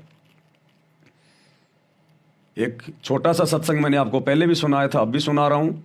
गुरुदेव ने कहा था कि जो तुम बोल रहे हो, जिसके लिए बोल रहे हो, तुम्हारा ध्यान as a god, as a भगवान उसके प्रति होना चाहिए। जिसको उद्देश्य मानकर, उद्देशित मानकर तुम प्रार्थना कर रहे हो, तुम्हारा ध्यान as a god, as a भगवान उसी में होना चाहिए। तब प्रभु तुम्हारी उस पुकार को स्वीकार करेगा, तुम्हारी उस विनती को, जो महिमा तुम कर रहे हो अपने सतगुरु की, तब सतगुरु उसको स्वीकार करेगा। तो ये छोटा सा सत्संग 1 मिनट का, जिसमें गुरु जी क्या कह रहे हैं कि जब आप महिमा करते हो किसी की भी, तो आपका ध्यान उसी में होना चाहिए, और उसको एज ए परमात्मा मान के, एज ए गॉड मान के। यदि हम गुरुजी से ये 9 वाणियां महिमा की गा रहे हैं, कर रहे हैं, तो हमारा ध्यान गुरुदेव के चरणों में, गुरुदेव की सूरत में, गुरुदेव के आसपास, और ये सोचकर कि सामने भगवान बैठा है, भगवान, क्योंकि महिमा केवल भगवान की जाती है। सामने तस्वीर किसकी है? गुरुदेव की। तो ये भगवान है, ये परमात्मा है। अगर हमने परमात्मा किसी और को मान रखा है, दाढ़ी मूंछ वाले उस कबीर जी की फोटो को, और महिमा कर रहे हैं अपने गुरुजी की, दंडवत कर रहे हैं अपने गुरुजी को, तो गुरुजी कभी भी उसको स्वीकार नहीं करेगा। क्योंकि आप दंडवत तो कर रहे हो अपने गुरुजी को, हाथ जोड़ के खड़े हो अपने गुरुजी के आगे, और भगवान मान के आप जी वाणियां बोल रहे हो उस दाढ़ी मूंछ वाले नकली कबीर को, तो वो वाणियां आपके गुरुजी को समर्पित नहीं होंगी। आप जिसके लिए महिमा कर रहे हो, जिसको दंडवत करना चाहते हो, जिसके आप भगत हो, जिसके आप अनुयायी हो, वही आपकी नजरों में भगवान होना चाहिए। तभी आपकी वो प्रार्थना वो स्वीकार करेगा। तो क्या करें गुरुदेव भगवान? ध्यान से सुन लीजिए। तो कबीर साहब कहते हैं, राम योगी ना जीवे और जीवत बौड़ा हो। राम से बिछड़ भगवान के सुख न देखने के बाद आदमी या तो जीवे नहीं, जीवेगा तो पागल हो जाएगा। तो वो दशा उस महापुरुष की हुई। तो दादू साहब जी बड़े होते गए, जो जो तब उन्होंने उस अमृतवाणी बोली, वह उनके चेलों ने लिखी गरीब दादू साहब जी के ने, और दादू जी के ग्रंथ में ये विद्यमान है वाणी। अब दादू जी क्या बताते हैं, थोड़ी सी महिमा परमात्मा की दादू जी के शब्दों से सुनाते हैं। परमात्मा की, परमात्मा शब्द कहने तो पाप करने लग जाते हैं जीव के, लेकिन जो परमात्मा है उसको उद्देश्य बनाकर उसको परमात्मा कहा जाए। लेकिन जो परमात्मा है उसको उद्देश्य बनाकर उसको परमात्मा कहा जाए। लेकिन जो परमात्मा है उसको उद्देश्य बनाकर उसको परमात्मा कहा जाए। जो परमात्मा है उसको उद्देश्य मानकर और उसको परमात्मा कहा जाए। जो परमात्मा है उसको उद्देश्य मानकर उसी को परमात्मा कहा जाए, तब परमात्मा उसको स्वीकार करेगा। जैसे हम दंडवत कर रहे हैं अपने गुरुजी को परमात्मा मानकर, तो गुरुजी हमारे दंडवत को स्वीकार करेगा। हम दंडवत कर रहे हैं गुरुजी को, और भगवान हमारे दिमाग में चल रहा है वो दाढ़ी मूंछ वाली को कबीर की वो नकली फोटो, तो गुरुजी उस दंडवत को स्वीकार नहीं करेगा। जिस प्रकार भगत भाई बहन संध्या आरती के लास्ट में अपने गुरुजी को क्या कहते हैं? मेरे गुरुदेव भगवान भगवान दीजो काट काल की फांसी। अपने गुरुजी को भगवान कह रहे हैं कि मेरे गुरुदेव भगवान है। और जब जून का महीना आता है तो भगवान मानते हैं उस दाढ़ी मूंछ वाले मुर्दा कबीर को, नकली कबीर को। तो वो प्रार्थना तुम्हारा गुरु नहीं सुन रहा, क्योंकि तुम फॉर्मेलिटी कर रहे हो, तुम शब्द गा रहे हो अपने गुरुजी के लिए कि मेरा गुरुदेव भगवान है, और वास्तव में भगवान मान रहे हो तुम दाढ़ी मूंछ वाली उस कबीर की फोटो को।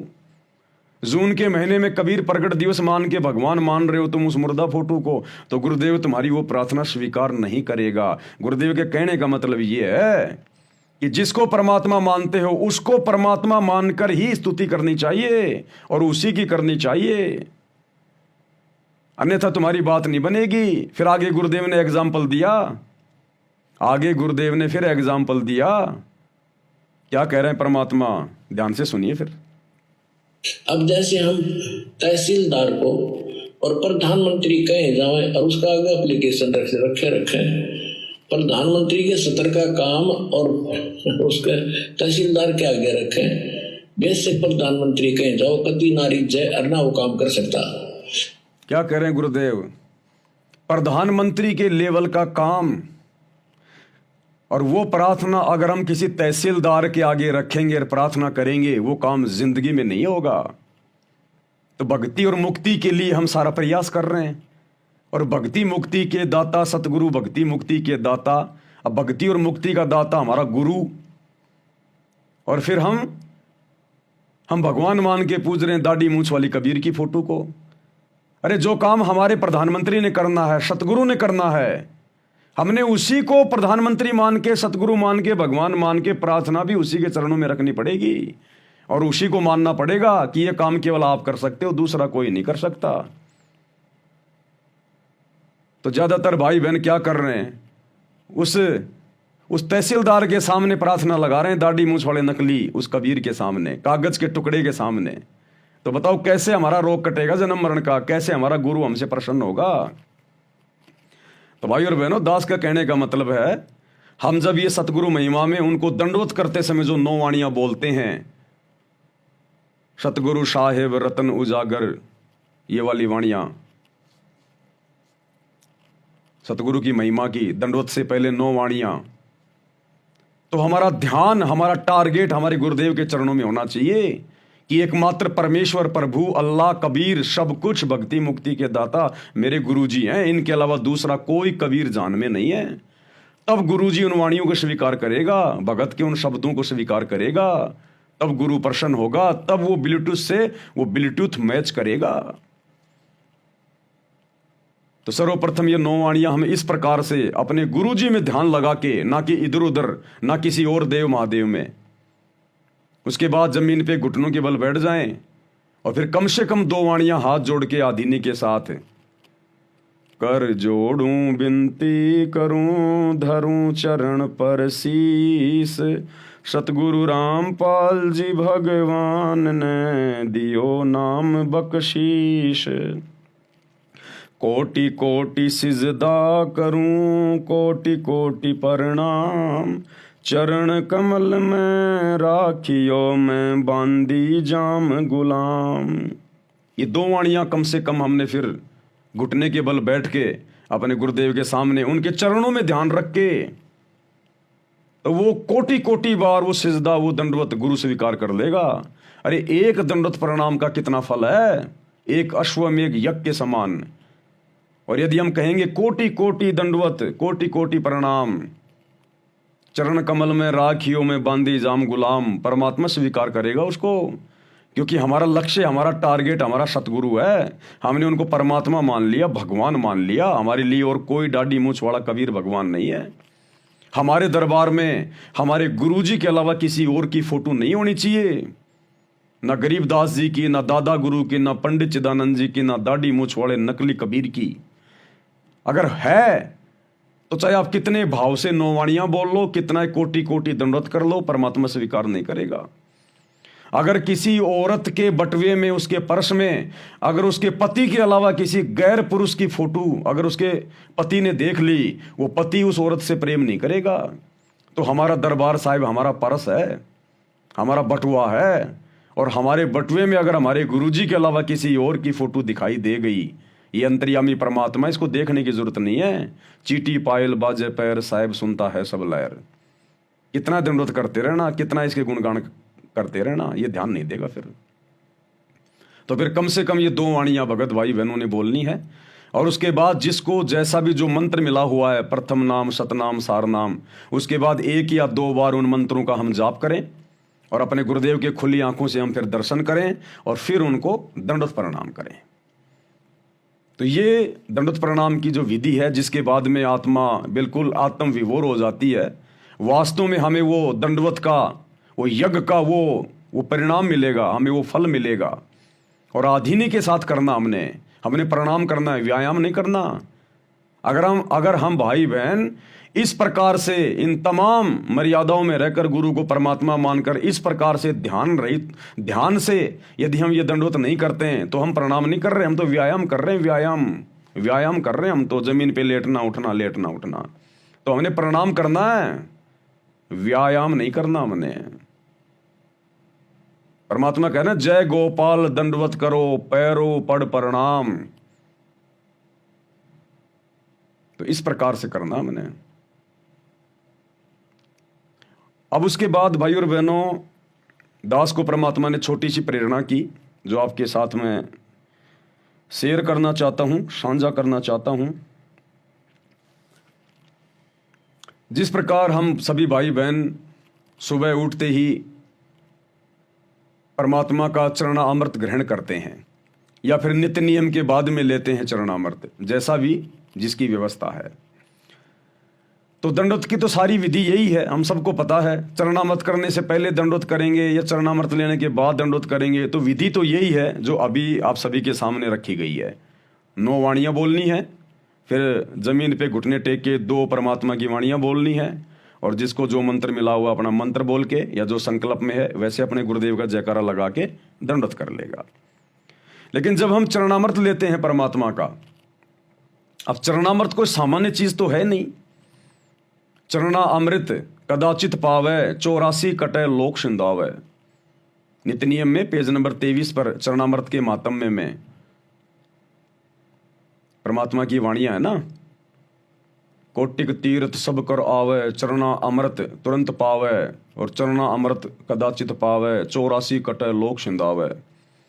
ये पूर्ण संत का चरणामृत है, पूर्ण संत का, पूर्ण परमात्मा का, सामान्य चीज नहीं है ये। जब जीवा और दत्ता को यही सतगुरु रामपाल जी भगवान, यही कबीर परमात्मा मिले, तो जीवा दत्ता की सूखी लकड़ी बरगद की जो उन्होंने अपने आंगन में लगा रखी थी, और ये सोच रखा था यदि कोई पूर्ण संत होगा तो उसके चरणामृत से हरी भरी हो जाएगी तो मान लेंगे। वो सूखी लकड़ी सतगुरु के चरणामृत डालने मात्र से हरी भरी हो गई थी। लेकिन वो चरणामृत उन्होंने वैसे नहीं डाला, उसमें विधि से। सतगुरु का आशीर्वाद भी था, लेकिन उन्होंने भी पूरी विधि अपनाई, तब उस चरणामृत ने काम किया। जैसे कबीर परमात्मा सतगुरु रामपाल जी वहां गए अपनी प्यारी आत्माओं के पास में उनके विश्वास को बनाए रखने के लिए, तो दौड़ के वो परमात्मा के पास गए और उनको अपने घर पे ले आए। और उसके बाद उन दोनों ने क्या किया, उन दोनों ने एक बड़ी सी एक थाड़ ली, एक परात, और सतगुरु के चरण उस परात में रखे, और उसके बाद एक लोटे में जल लाए, सतगुरु के चरणों के ऊपर जल डाला और सतगुरु के चरण धोए।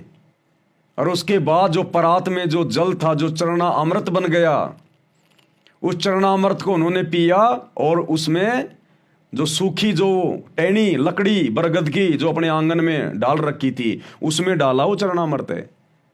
तब वो तुरंत पौधा बन गई, तुरंत आंखों के सामने देखते देखते, जैसे हम लोग यूट्यूब पे देखते हैं एनिमेशन वीडियो में, जमीन से पौधा निकल रहा है, बड़ा हो रहा है, फूल निकल रहे हैं आंखों के सामने।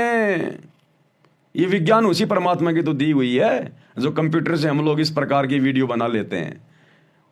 उसको कंप्यूटर की जरूरत नहीं है, उसको लैपटॉप की जरूरत नहीं है, वो तो अपने वचन से सब कुछ कर सकता है, ऐसा का ऐसा। लेकिन उन्होंने विधि से किया, तो वही विधि भाई और बहनों अब हमने अपनानी है। इससे सतगुरु और प्रसन्न होगा, हमारे और निकट आएगा, हमारे भाव बनेंगे।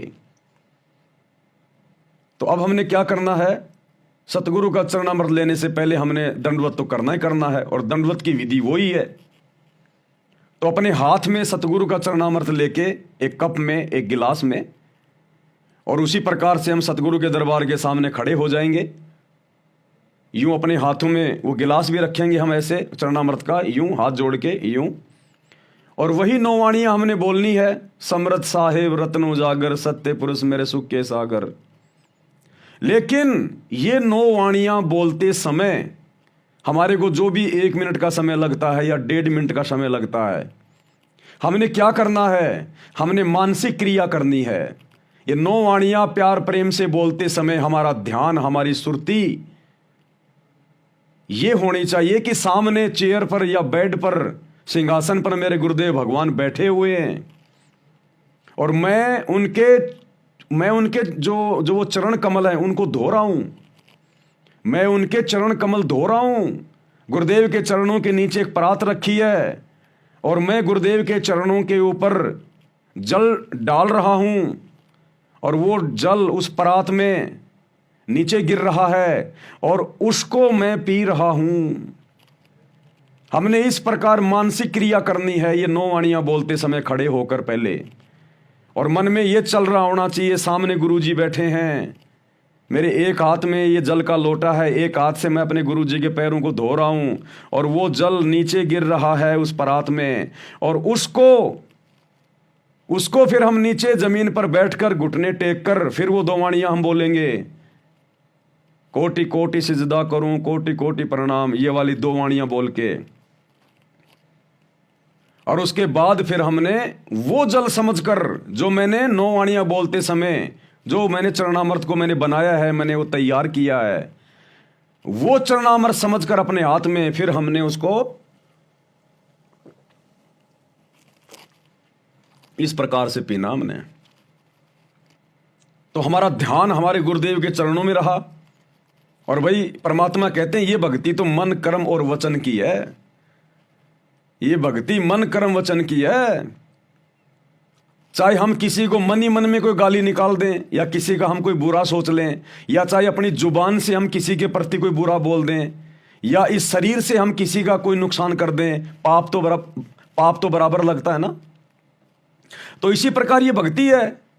हम चाहे मानसिक रूप से अपने गुरुजी के चरणामृतों को, अपने गुरुजी के चरणों को धो के उनका चरणामृत बना लें, चाहे साक्षात बना लें, वो चरणामृत बन गया। अगर आपने गुरु को भगवान मान के, परमात्मा मान के, और यदि आप मर्यादाओं में हैं और यदि आपने वो क्रिया मानसिक रूप से की है तो वो आपका चरणामृत बन गया, ओरिजिनल चरणामृत, ओरिजिनल। अरे कल को सतगुरु सतलोक चला जाएगा, फिर कैसे उनके चरण धोके पियोगे, फिर कहां से लाओगे चरणामृत? कब तक बढ़ाते रहोगे? उसका अंश क्या समाप्त नहीं होगा? तो यही विधि चलेगी। अब हमने सतगुरु को शब्द रूप में अपने घर पर बैठाना है, अपने घट में बैठाना है। ये शब्द स्वरूपी राम है। घटी हिम गंगा, घटी हिम जमुना, घटी हिम जगदीश सतगुरु तारेंगे। हम हैं शब्द, शब्द हम माए, और हमसे भिन्न और कछु नाई। मोको कहां ढूंढे रे बंदे, मैं तो तेरे पास में। अब हमने सतगुरु को शब्द रूप में लेना है, क्योंकि हमने गुरु को परमात्मा मान लिया, कबीर जी मान लिया। और कबीर का शरीर हाड़ मांस का नहीं है, कबीर का शरीर सूक्ष्म है, नूरी है। तो अब हमने इस प्रकार रोजाना चरणामृत बनाना है। रोज आपके घर में जो बोतल रखी है, बहुत अच्छी बात है, आप उसको रखिएगा, आप भर के अपने दरबार में वो रखिएगा। वो मालिक की वाणियों से चार्ज होता रहेगा वो जल।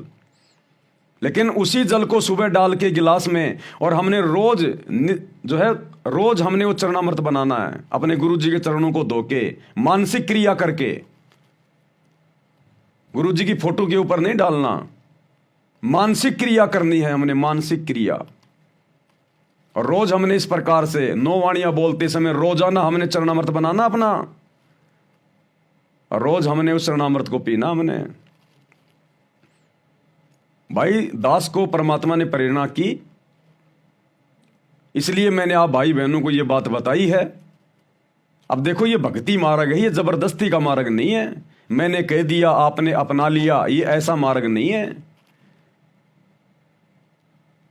अपने गुरुदेव भगवान को दंडवत करना, उनसे आज्ञा लेना, और आपकी आत्मा यदि आपको गवाही दे कि ये बिल्कुल सत्य है, ज्ञान आधार से है, इससे तो हमारे भाव भी बढ़ेंगे, हमारी भक्ति बढ़ेगी, हमारा समर्पण बढ़ेगा। तो आप इस क्रिया को लागू करना, और किसी पवन दास की बात मान के नहीं, किसी पवन दास का कोई आदेश मान के नहीं, ये सोचकर कि इस कुत्ते पवन दास को मेरे लिए मेरे गुरुदेव ने निमित्त बनाकर ये बात मुझ तक पहुंचाई है, ये मेरे गुरुदेव का फरमान है, इस कुत्ते का फरमान नहीं है, इस पवन दास का। ये तो खाली एक संदेश वाहक है, एक यंत्र है। मेरे तक ये बात पहुंचाने के लिए मेरे गुरुदेव ने इसको निमित्त बनाया है, और अपने गुरु जी का आदेश मान के उनको दंडोत करके फिर आपने इस क्रिया को शुरू करना है। तो मुझे तो बड़ा अच्छा लगा, मैंने किया, और वास्तव में आत्मा गदगद होती है, क्योंकि सूक्ष्म भक्ति है भाई और बहनों, सूक्ष्म भक्ति है। और आने वाले समय में ऐसा ही होगा, इसी प्रकार से चलेगा, तभी हम अपने भगवान को भगवान मानेंगे।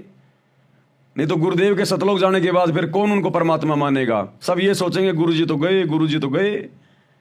अब जिसने ये सोच लिया गुरुजी तो गए, फिर तुम कितनी भक्ति कर लो, फिर तुम भी रह गए। तो हमने इस प्रकार से गुरु को परमात्मा मान के, शब्द में मान के, शब्द रूप में मान के, और हमने ये क्रिया करनी है। तो दो तो ये हो गई भाई और बहनों। और तीसरी बात बहुत ज्यादा इंपॉर्टेंट है और इसी से जुड़ी हुई है, और अब हमने गफलतबाजी नहीं करनी परमात्मा की भक्ति में बिल्कुल भी। ये सबसे पहला काम होना चाहिए परमात्मा की तीनों समय की आरती। भले लेट सेट हो जाए वो एक बात अलग है किसी काम की वजह से, लेकिन करनी हमने श्रद्धा से है, पूरे समर्पण भाव से करनी हमने। दास के पास में एक किसी मुस्लिम भाई का कोई वीडियो आया यूट्यूब पे, कोई मौलाना थे, दुनिया भर के मुफ्ती हैं, मौलाना हैं, साधु संत अपने प्रवचन देते रहते हैं आजकल। तो उसका एक छोटा सा एक शॉर्ट वीडियो आया मेरे पास में, और वो बात तुरंत मेरे हृदय में समा गई। तुरंत मेरे हृदय में समा गई वो बात कि बिल्कुल 16 आने सही बात है। क्योंकि देखो, परमात्मा किसी को भी निमित्त बना सकता अपना संदेशा देने के लिए। ये जरूरी नहीं है कि वो मौलाना वो बकरे खा रहा है, मुर्गे खा रहा है, मुसलमान धर्म की वेशभूषा बना के अल्लाह अल्लाह कर रहा है और अल्लाह को निराकार मान रहा है। वो कुछ भी कर रहा है, उसकी अपनी अज्ञानता, उसकी अपनी सोच है। लेकिन संदेशा परमात्मा किसी के माध्यम से भी दिलवा सकता है। गधे से भी ज्ञान मिल जाए तो ले लेना चाहिए, जिस ज्ञान के ग्रहण करने से यदि हमें फायदा मिल रहा है तो उस मौलाना की वो बात परमात्मा के आशीर्वाद से, गुरुदेव भगवान के आशीर्वाद से मालिक ने पहुंचानी थी, उसके माध्यम से वो पहुंच गई। और मुझे बड़ा अच्छा लगा और मैंने उसको बिल्कुल आज ही फॉलो किया अपने परमात्मा का आदेश मान के। क्योंकि जो सच्ची बात होगी वो आत्मा को तुरंत स्वीकार्य हो जाएगी। क्या बताया उसने, आप और हमने विचार करना चाहिए। क्योंकि ओरिजिनल निमाज वर्तमान में अगर धरती पर किसी के पास है, आप और हमारे पास में है। ओरिजिनल निमाज हजरत मोहम्मद के पास भी नहीं थी। हालांकि हजरत मोहम्मद जी को रोजे, बंग और नमाज, ये 3 चीजें ये कबीर परमात्मा ने दी थी, शैतान ने नहीं दी थी। रोजे, बंग और नमाज, उसके पास भक्ति के लिए कुछ नहीं है। तप करो, तप और ओम नाम का जाप करो, इसके अलावा वो कुछ नहीं दे सकता। परमात्मा सूक्ष्म वेद में कहते हैं ना, रोजा बंक निमाज दई रे, बिस्मिल कील नहीं बात कही रे। कबीर परमेश्वर ने क्या कहा? अभी आप जो पुस्तक जिस पर वीडियो बनाए जा रहे हैं, मुसलमान नहीं समझे ज्ञान कुरान, अभी उसमें जिक्र आएगा आगे 5 नंबर वीडियो में। तो गुरुदेव ने बताया, रोजा बंक नमाज दई रे और बिस्मिल की नई बात कही रे। बिस्मिल यानी मांस खाना, जीव काटना। कबीर परमात्मा ने कहा कि जब हजरत मोहम्मद काबा में गया हुआ था हज करने के लिए, तब मैं उसको जिंदा महात्मा के रूप में मिला था वहां पर। ये सतगुरु रामपाल जी भगवान, ये कबीर मालिक, और हजरत मोहम्मद जी को अपने साथ में मिनी सतलोक लेकर गए थे, और वहां उसको सब कुछ बताया, सब कुछ दिखाया कि देख तू शैतान की तू इबादत कर रहा है, तू ये भक्ति कर जो मैं तुझे दे रहा हूं। और उसको नाम दिया, उसको मंत्र दिया, अल्लाहु कबीर, अल्लाहु कबीर। क्योंकि ओरिजिनल तो आज देने थे मालिक ने। आज से पहले तो आत्माओं को बस ऐसे ही दे दा के, और उनको थोड़ी बहुत धार्मिकता उनके अंदर मालिक ने बना के रखनी थी। जैसे मंसूर को परमात्मा ने अनल हक दे दिया कि बेटा तू ये मंत्र जाप कर। हजरत मोहम्मद को इसी कबीर भगवान ने अल्लाहु कबीर दे दिया। तो मिनी सतलोक ले गए हजरत मोहम्मद जी को, और परमात्मा ने कहा कि देख तेरे को ऐसे रोजे करने हैं और सभी को बता देना, रोजा बंक नमाज दई रे। ये 5 टाइम की नमाज ये शैतान ने नहीं दी, ये कबीर परमात्मा सतगुरु रामपाल जी भगवान ने दी थी, धार्मिकता बनाए रखने के लिए। क्योंकि उस समय मोक्ष का समय नहीं था। अगर ये परमात्मा थोड़ी बहुत भक्ति अगर किसी को ना दे तो सब के सब नास्तिक हो जाते, वर्तमान तक आत्माएं सब नास्तिक हो जाती। तो परमात्मा ने किसी न किसी के माध्यम से, किसी न किसी तरीके से आत्माओं को किसी न किसी धर्म से जोड़ के रखना था। तो कहते हैं रोजा बंक नमाज दई रे, बिस्मिल की नई बात कही रे। तो ओरिजिनल जो नमाज है हजरत मोहम्मद को तो परमात्मा ने नकली नमाज दी थी। हालांकि सतगुरु अपने मुख से जो मंत्र दे दे, जो आरती नमाज दे दे, वो सही होती है, लेकिन वो मोक्ष वाली नहीं होती, ओरिजिनल नहीं होती। वो ओरिजिनल आरती आज मिली हमें। आज ओरिजिनल आरती यानी निमाज, निमाज कहो चाहे आरती कहो, मुसलमान धर्म में उसको निमाज कह देते हैं। निमाज का मतलब होता है प्रार्थना करना, स्तुति करना, महिमा करना। हम उसको नित्य नियम कह देते हैं, हिंदू उसको आरती कह देते हैं। तो ये ओरिजिनल निमाज आप और हम भगत भाई बहनों को प्राप्त है। वो मौलाना क्या बोला, वो बात मेरे दिल में खटक गई, दिल में। देखो कहीं ना कहीं हम गफलत कर रहे होते हैं, लेकिन परमात्मा अच्छी आत्माओं तक बीच बीच में संदेश पहुंचाता है। तो क्या उसका वीडियो आया और क्या कहा उसने। मेरे तो पहली बार में चोट लगी, पहली बार में चोट। और आज मैंने सुबह का नित्य नियम बिल्कुल उसी भाव से किया और बड़ा आनंद आया, क्योंकि ये शैतान, ये काल, ये मन रूप में हमारे से ये धीरे धीरे गलतियां करवाता है। हमारी जो स्पीड है उसको ये बढ़वा देता है कि फटाफट कर ले नित्य नियम, फटाफट कर ले। और गुरुदेव भी कहते हैं बेटा इसको रेल मत बनाओ, करना है तो हिसाब से करो, चाहे थोड़ा करो, उसका फायदा मिलेगा। रेल बनाकर करोगे, जल्दबाजी में करोगे तो नहीं फायदा मिलेगा। तो कहीं ना कहीं हल्की फुल्की सी रेल हो रही थी दास की भी। तो परमात्मा ने देखा अगर इसकी रेल बनेगी तो बाकी भक्तों की तो अपने आप बन जाएगी फिर। तो इसको थोड़ा सा रोका जाए, लाल झंडी दिखाई जाए। और मैं रेल थोड़ा इसलिए बना देता हूं भाई और बहनों, क्योंकि समय नहीं मिल पाता, वीडियो बनाने होते हैं। लेकिन फिर परमात्मा ने इस मौलाना के माध्यम से संदेशा दिलाया कि बेटा सेवा लेट हो जाएगी, कोई बड़ी बात नहीं है। सबसे बड़ी सेवा अपने आत्म कल्याण की है, सबसे बड़ी सेवा अपनी भक्ति है, तीनों समय की आरती है, अपने मंत्र हैं। ये काम सबसे पहले है। इस रेल को ज्यादा फास्ट मत भगा। तो दास तक परमात्मा ने संदेशा पहुंचाया। मैंने अपनी गलती की क्षमा याचना की और आप भाई बहनों तक भी मैं संदेशा पहुंचा रहा हूं। तो ये मौलाना साहब क्या कह रहे हैं, ये कह रहा है कि जिस प्रकार वो अल्लाह, अब अल्लाह कौन है हमें पता चल गया, अल्लाह कबीर सतगुरु रामपाल जी। तो ये मौलाना जी कह रहे हैं कि जिस प्रकार वो अल्लाह कुरान को जितना ध्यान से कान लगा के सुनता है और किसी चीज को नहीं सुनता, कुरान कहो चाहे निमाज कहो, कि जिस प्रकार वो अल्लाह, वो परमात्मा, वो सतगुरु निमाज को यानी नित्य नियम को जितना ध्यान से कान लगा के सुनता है और किसी और चीज को नहीं सुनता। हम जो नित्य नियम कर रहे हैं, तीनों समय की हम जो आरती कर रहे हैं, इस आरती को हमारा गुरुदेव भगवान ये कबीर परमात्मा बड़े ध्यान से सुनता है। उसको आनंद आता है, उसको रस आता है, उसको बड़ी अच्छी लगती हैं। वो शब्द का भोगी है, दास गरीब शब्द रस भोगी। वो इसी का भोजन करता है, वो इसी शब्द का भोजन करता है। वो वाणी आती है ना परमात्मा के एक शब्द में, आज मोहे दर्शन दियो जी कबीर। उसमें क्या आता है, अमृत भोजन मारे सतगुरु जी। मैं यहां का भोजन नहीं खाता सतगुरु। हम जो ये हलवे का भोग लगाते हैं, खीर खांड का भोग लगाते हैं, ये नहीं खाता सतगुरु। अरे वो तो सतगुरु अपना आशीर्वाद दे के हमारे लिए उसको शुद्ध कर देता है, उसको पवित्र कर देता है।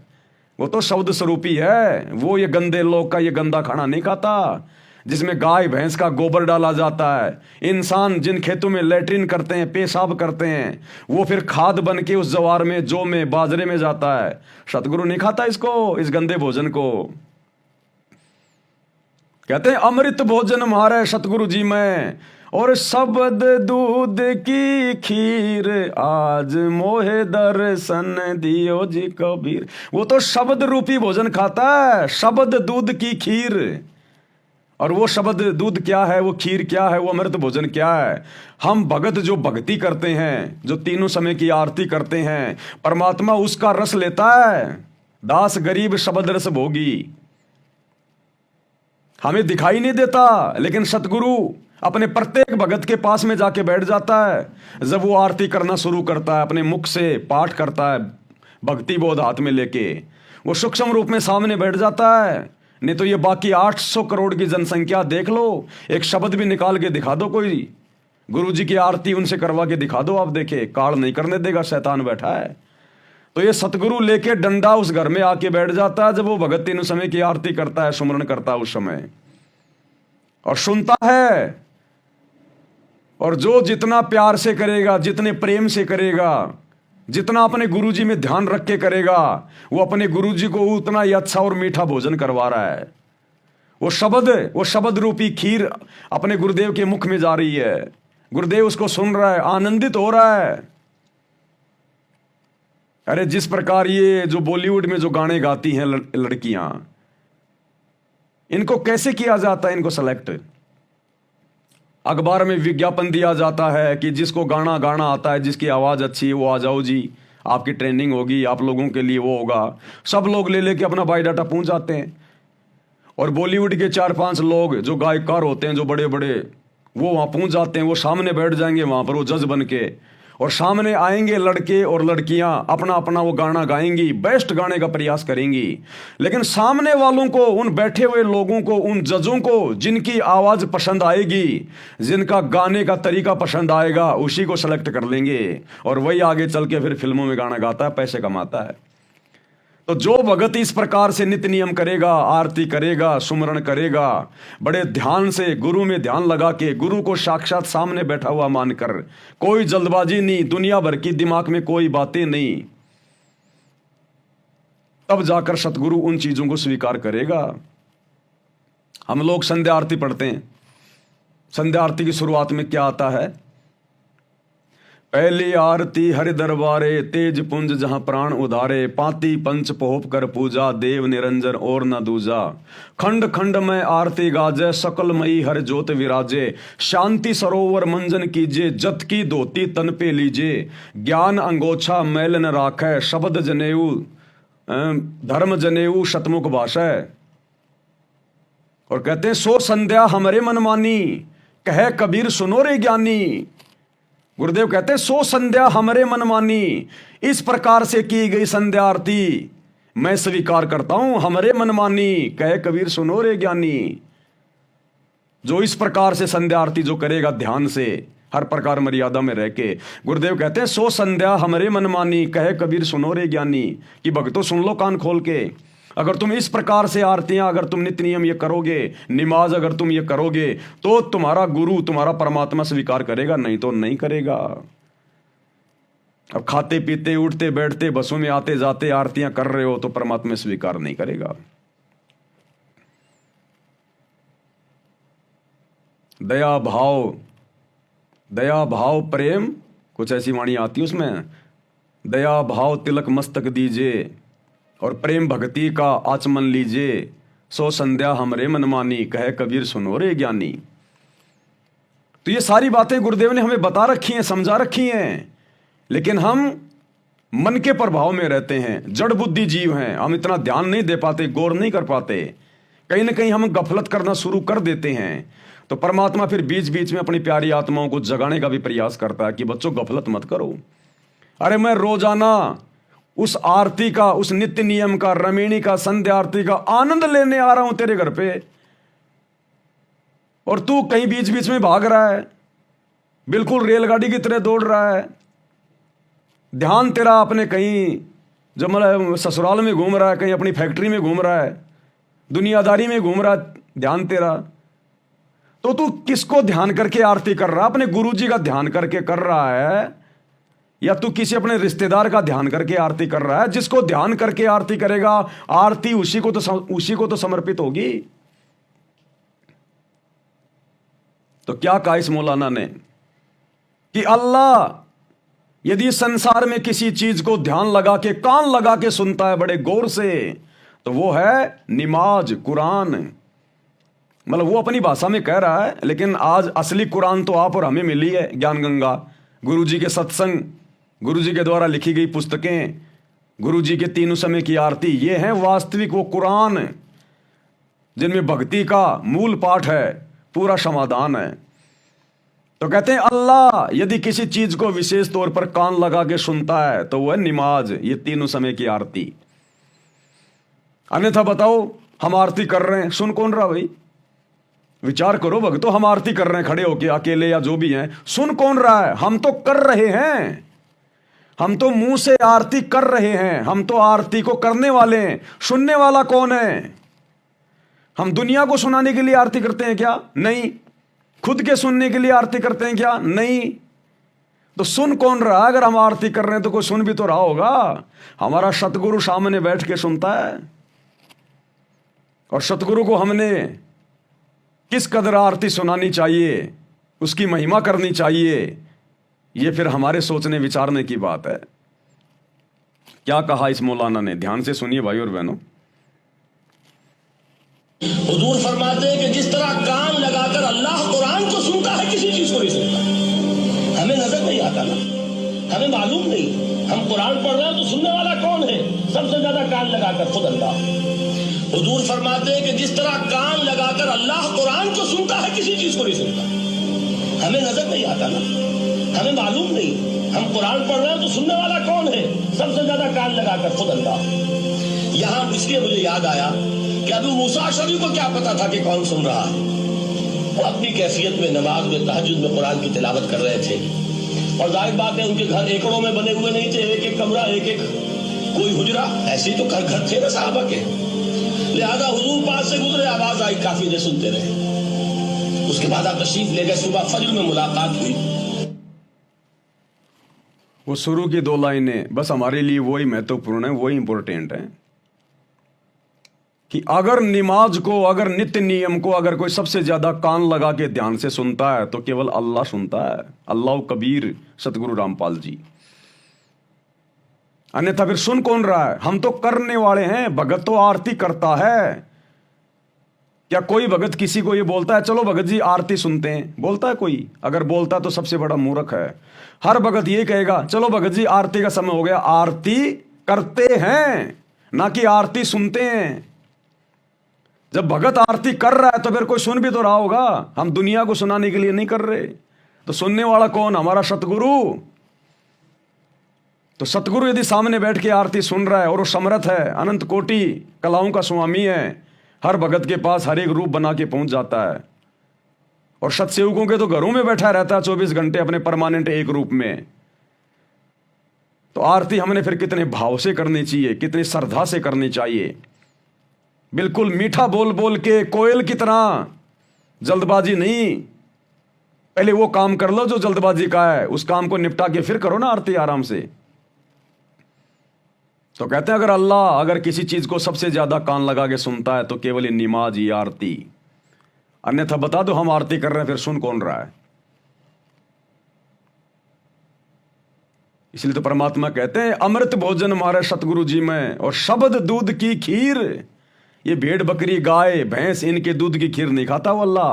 कबीर भगवान सतगुरु रामपाल जी अपने भक्तों की शब्द रूपी खीर खाता है। जब हम भगत भाई बहन अपने गुरु जी को भोग लगाते हैं तो परमात्मा उस भोजन पे तो खाली आशीर्वाद देता है कि ये शुद्ध हो गया बेटा, प्रसाद बन गया, खा, तेरे अच्छे कर्म बनेंगे। परमात्मा तो वो शब्द रूपी खीर खा रहा है जो हम गुरु जी को भोग लगाते समय उनकी महिमा कर रहे हैं। आज लग गया साहिब को भोग दीन के टुकड़े पानी का, वो शब्द खा रहा है गुरु जी। तुमने कितना अच्छा भोजन बनाया, कितनी बढ़िया सब्जी बनाई, गुरु उसको नहीं देखता। गुरु ये देखेगा तू कितनी सच्ची श्रद्धा से, तू कितने सच्चे भाव से ये भोग की आरती कर रहा है। गुरु तो अपने भक्तों के शब्दों को ग्रहण करता है, वो शब्द रूपी खीर खा रहा है गुरु जी। हम विनती करते जी गुरु जी थारे आगे, साहिब थारे आगे, वो खीर खाना चाहता है गुरु। साधु भूखा भाव का, धन का भूखा नहीं। साधु खीर का भूखा नहीं है, भंडारे का भूखा नहीं है। अरे जो तीनों लोकों में सबको खिला रहा है उसको हम क्या खिला सकते हैं? वो हमारे भाव खाएगा, साधु भूखा भाव का। तो हमारा एकमात्र टारगेट अब केवल यही हो जाना चाहिए भाई और बहनों, तन मन धन से। और उसके बाद फिर परमात्मा कमी किस चीज की छोड़ेगा, हमें भरोसे किस चीज के रहने देगा। आज जो काम हम 12 घंटे करके परिवार का पेट पाल रहे हैं, परमात्मा 6 घंटे में करवा देगा। 6 घंटे में अगर हमने भक्ति को ज्यादा समय दिया तो, भक्ति को ज्यादा महत्व दिया तो, ये वो समर्थ अल्लाह धरती पे प्रकट है। अरे ये मुसलमान, मौलाना, मुफ्ती, आम समाज, चारों धर्मों के लोग इनको तो पता भी नहीं अल्लाह कौन है, भगवान कौन है, कैसा है, कहाँ रहता है, कैसा दिखाई देता है। और जब ये लोग भी इस प्रकार से डर के अपनी भक्ति कर रहे हैं, तो आप और हमारे तो घर में अल्लाह बैठा हुआ है, हमारे तो घट में अल्लाह बैठा हुआ है, हमें तो पता है अल्लाह कौन है, हम तो डायरेक्ट उसकी शरण में हैं, हमारा तो उससे कनेक्शन जुड़ा हुआ है। फिर हम क्यों नहीं डर रहे? हम उस भाव से उसको प्रसन्न क्यों नहीं करना चाहते? इसलिए हमने अब विचार करना पड़ेगा, इन बातों पे गौर करना पड़ेगा। और इस श्रद्धा से अब हमने अपनी भक्ति को प्रथम महत्व देना पड़ेगा, प्रथम महत्व। तब जाकर ये अल्लाह, ये सतगुरु प्रसन्न होगा। एक बार फिर से सुन लो। हुजूर फरमाते हैं कि जिस तरह कान लगाकर अल्लाह कुरान को सुनता है, किसी चीज को नहीं सुनता। हमें नजर नहीं आता ना, हमें मालूम नहीं, हम कुरान पढ़ रहे हैं तो सुनने वाला कौन है? सबसे ज्यादा कान लगाकर खुद अल्लाह। हुजूर फरमाते हैं कि जिस तरह कान लगाकर अल्लाह कुरान को सुनता है, किसी चीज को नहीं सुनता। हमें नजर नहीं आता ना, हमें मालूम नहीं, हम कुरान पढ़ रहे हैं तो सुनने वाला कौन है? सबसे ज्यादा कान लगाकर खुद अल्लाह। तो भाई और बहनों, हमने शिक्षा लेनी है, चाहे वो कहीं से भी मिल जाए, किसी से भी मिल जाए, क्योंकि आज हमें पता कि अल्लाह कौन है और असली कुरान क्या है, असली बंदगी क्या है, असली भक्ति क्या है। तब जाकर हमारी बात बनेगी भाई और बहनों, क्योंकि हम बिल्कुल उस मोड़ पे खड़े हैं। इस मोड़ पे यदि जरा सी भी गलती आप और हमारे से अगर बन गई, किसी भी प्रकार की बात नहीं बन पाएगी।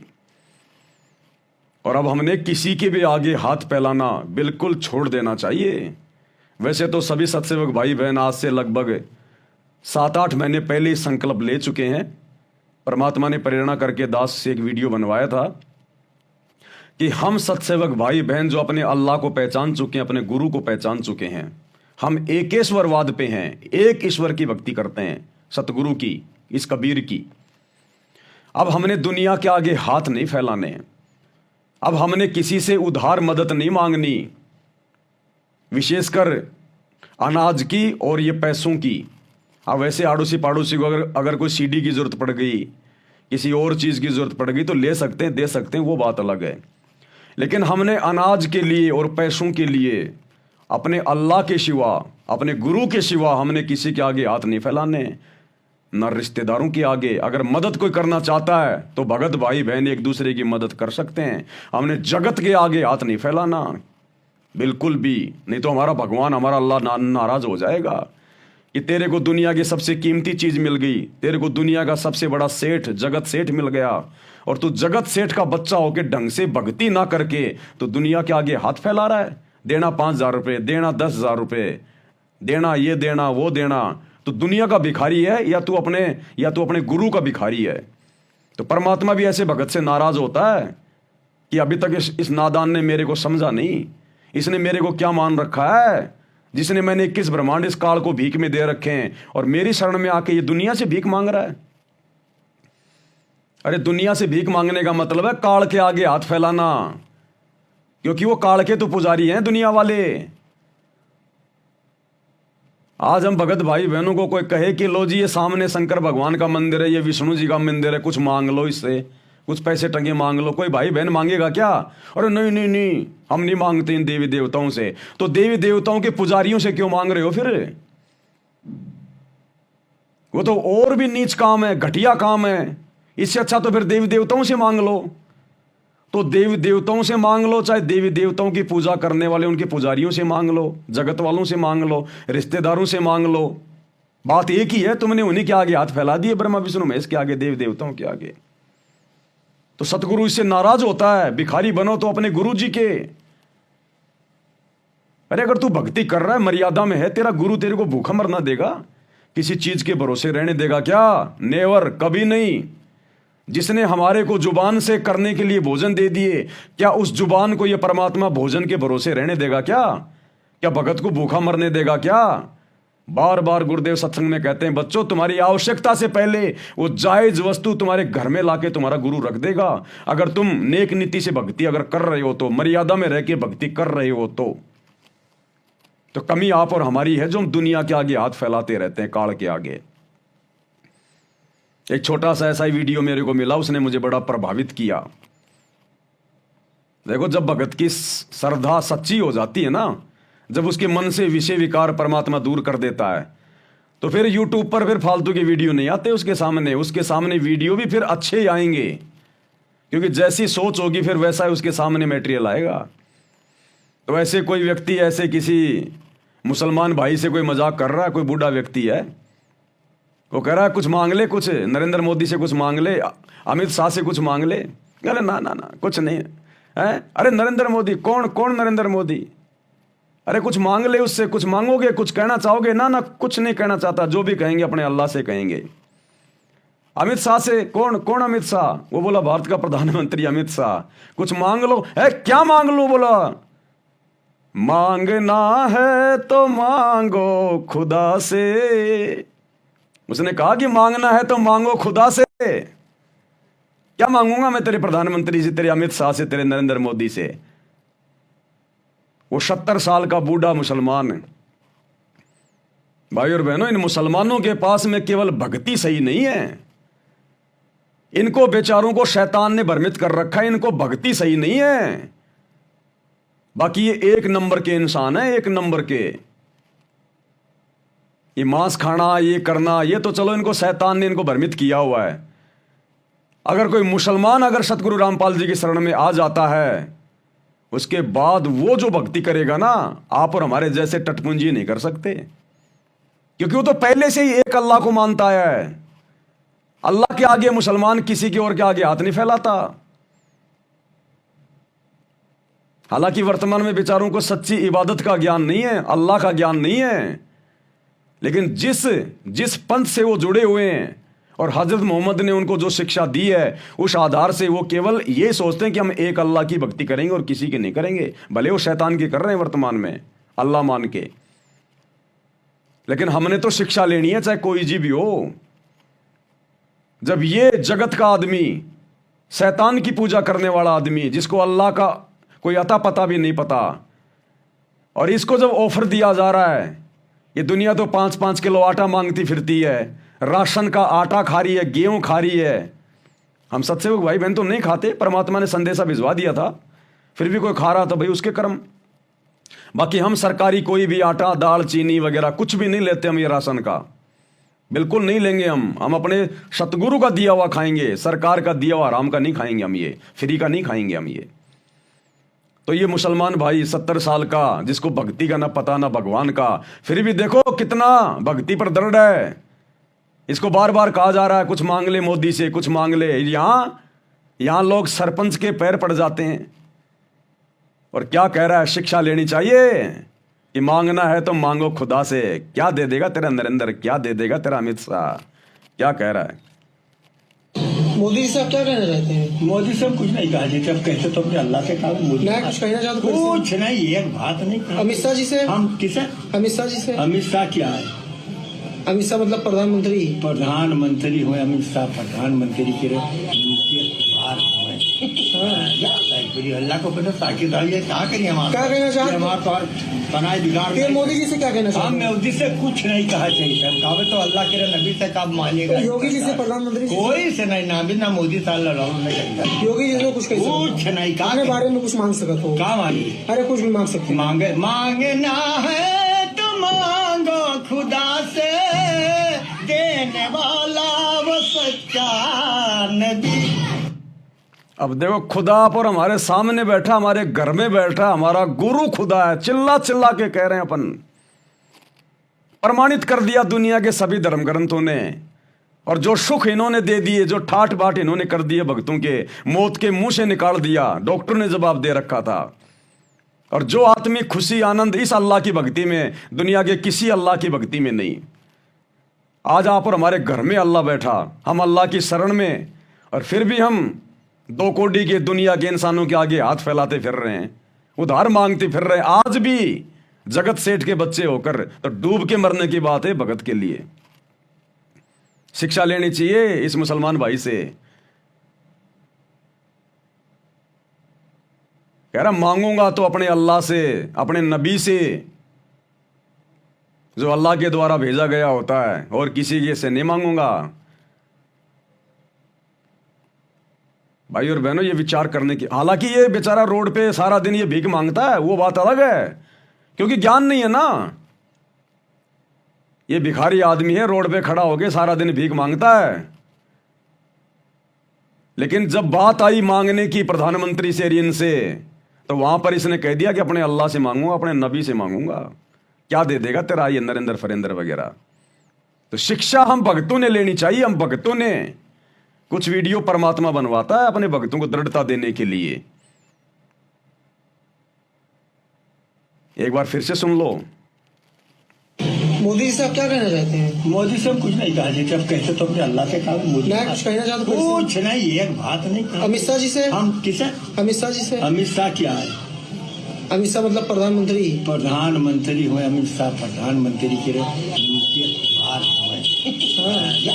अल्लाह को पता साकिब है, क्या करिए हम? क्या कहना चाहते हैं? हमारे तो बनाए बिगाड़। ये मोदी जी से क्या कहना चाहते हम हैं? मोदी से कुछ नहीं कहा चाहिए। हम कहा तो अल्लाह के नबी से कब मानिएगा? योगी जी से, प्रधानमंत्री जी से? कोई से नहीं, ना भी ना मोदी साल नहीं। योगी जी से कुछ कह कुछ नहीं कहा। अपने बारे में कुछ मांग सकते हो? क्या मांगिए? अरे कुछ भी मांग सकते हैं। मांगे मांगना है तो मांगो खुदा से, देने वाला वो सच्चा नबी। तो डूब के मर जाना चाहिए उन भक्तों को जो सच्चे अल्लाह सतगुरु रामपाल जी की शरण में आकर भी और अपने रिश्तेदारों से, आड़ोसियों पाड़ोसियों से जो मांगते रहते हैं। क्या जरूरत है तुम्हें मांगने की? क्या करना है? फालतू की नोटंकी करनी है क्या? तुम्हारे खर्चे क्या हैं? कुछ खर्चा नहीं है भगत का, और फालतू के खर्चों में पड़ा हुआ है तो फिर दुनिया का भिखारी बना रहे। वरना जो भक्ति तुझे दे दी, जो तेरे खर्चे परमात्मा ने समाप्त करवा दिए, तेरा तो बिल्कुल 5 घंटे के काम में तेरा परिवार चले, बहुत अच्छा। 5 घंटे के काम में, और फिर भी दुनिया का आगे हाथ फैलाएंगे तो फिर हम भगत नहीं है। फिर ये हमारी भिखारी वाली आदत फिर अंत तक यूं ही बनी रहेगी, और भिखारी के लोक में रहना पड़ेगा फिर हमें, इस काल भिखारी के लोक में। ये भिखारियों का सरदार है, इसने भीख मांगी है तप करके 21 ब्रह्मांड।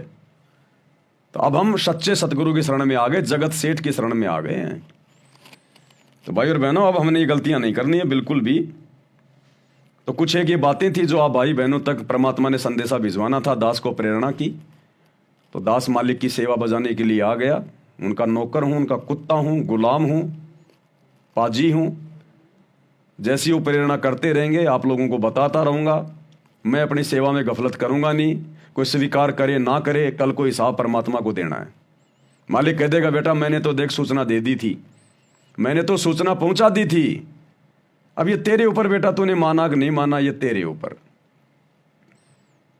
गुरुदेव ने बताया एक समय एक व्यक्ति था, भगवान पे बहुत विश्वास करता था, और उसका मानना था कि कण कण में भगवान है, कण कण में भगवान है, सब में भगवान है। एक समय बाजार में जा रहा था, सामने से एक हाथी आ रहा था, हाथी पे महावत बैठा था। हाथी जो है वो डगमग हो गया, गुस्से में हो गया, लोगों को सूंड मारता हुआ आ रहा है। सामने से वो पंडित जी आ रहे थे, और महावत कह रहा भाई हट जा पंडित जी, हट जा, हाथी आ रहा है, सूंड से मार देगा, हट जा हट जा। पंडित जी बोला नहीं नहीं, कण कण में भगवान है, कण कण में भगवान है, हाथी में भी तो भगवान है, मुझे कैसे मारेगा? अरे बोले हट जा हट जा। बोला नहीं, कण कण में भगवान है, हाथी में भी भगवान है।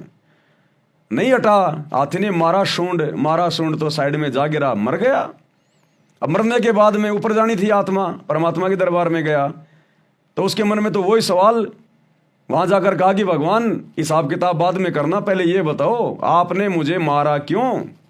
आप तो कण कण में थे ना, आप तो हाथी में भी थे ना, फिर मुझे मारा क्यों? मैं तो आपको कण कण में मांग रहा हूं, मान जो अमल की मान के भक्ति कर रहा था, तो फिर मुझे हाथी ने मारा क्यों?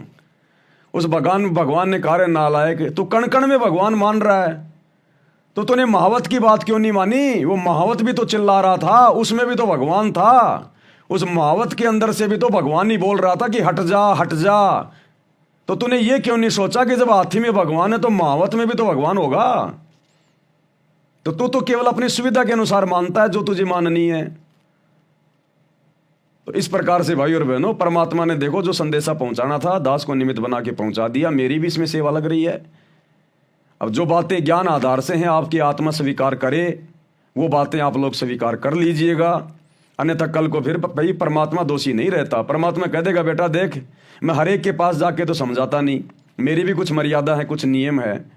ज्ञान तुम्हारे को मैंने दे दिया था, मेरे ज्ञान को सामने रख के सामने वाले की बातों को तोल लेते कि ये बंदा जो कह रहा है वो वही बात सही है या गलत है, माननी है कि नहीं माननी है। बस 2 टके की बात थी। हर बात को अल्लाह थोड़ी आके कहेगा सामने, परमात्मा थोड़ी कहेगा आके सामने। हम जैसे कुत्तों की सेवा लगा देता है परमात्मा। तो मानना ना मानना, इन तमाम बातों को जो परमेश्वर ने संदेशा भाई बहनों तक भिजवाया है, ये आपके अपने संस्कार पे निर्भर करता है, आपके अपने ज्ञान आधार और बुद्धि विवेक पे निर्भर करता है। मेरी बातें मानने के लिए कोई भी बाध्य ना हो, ना मैं किसी को बाध्य करता, ना मैं किसी को बाध्य करके डरा धमका के परमात्मा का दोषी बन सकता। मेरा काम है संदेशा देना।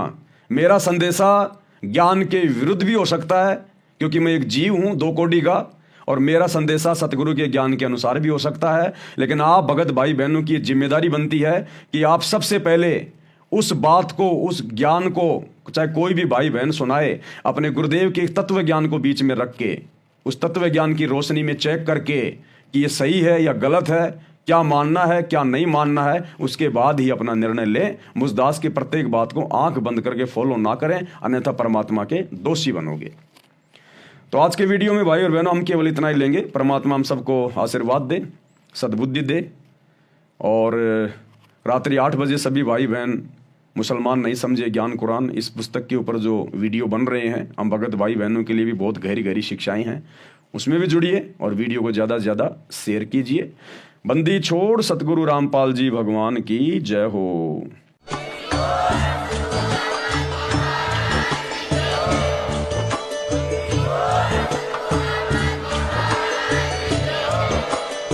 भाई जो गुरु बचन पे डट के,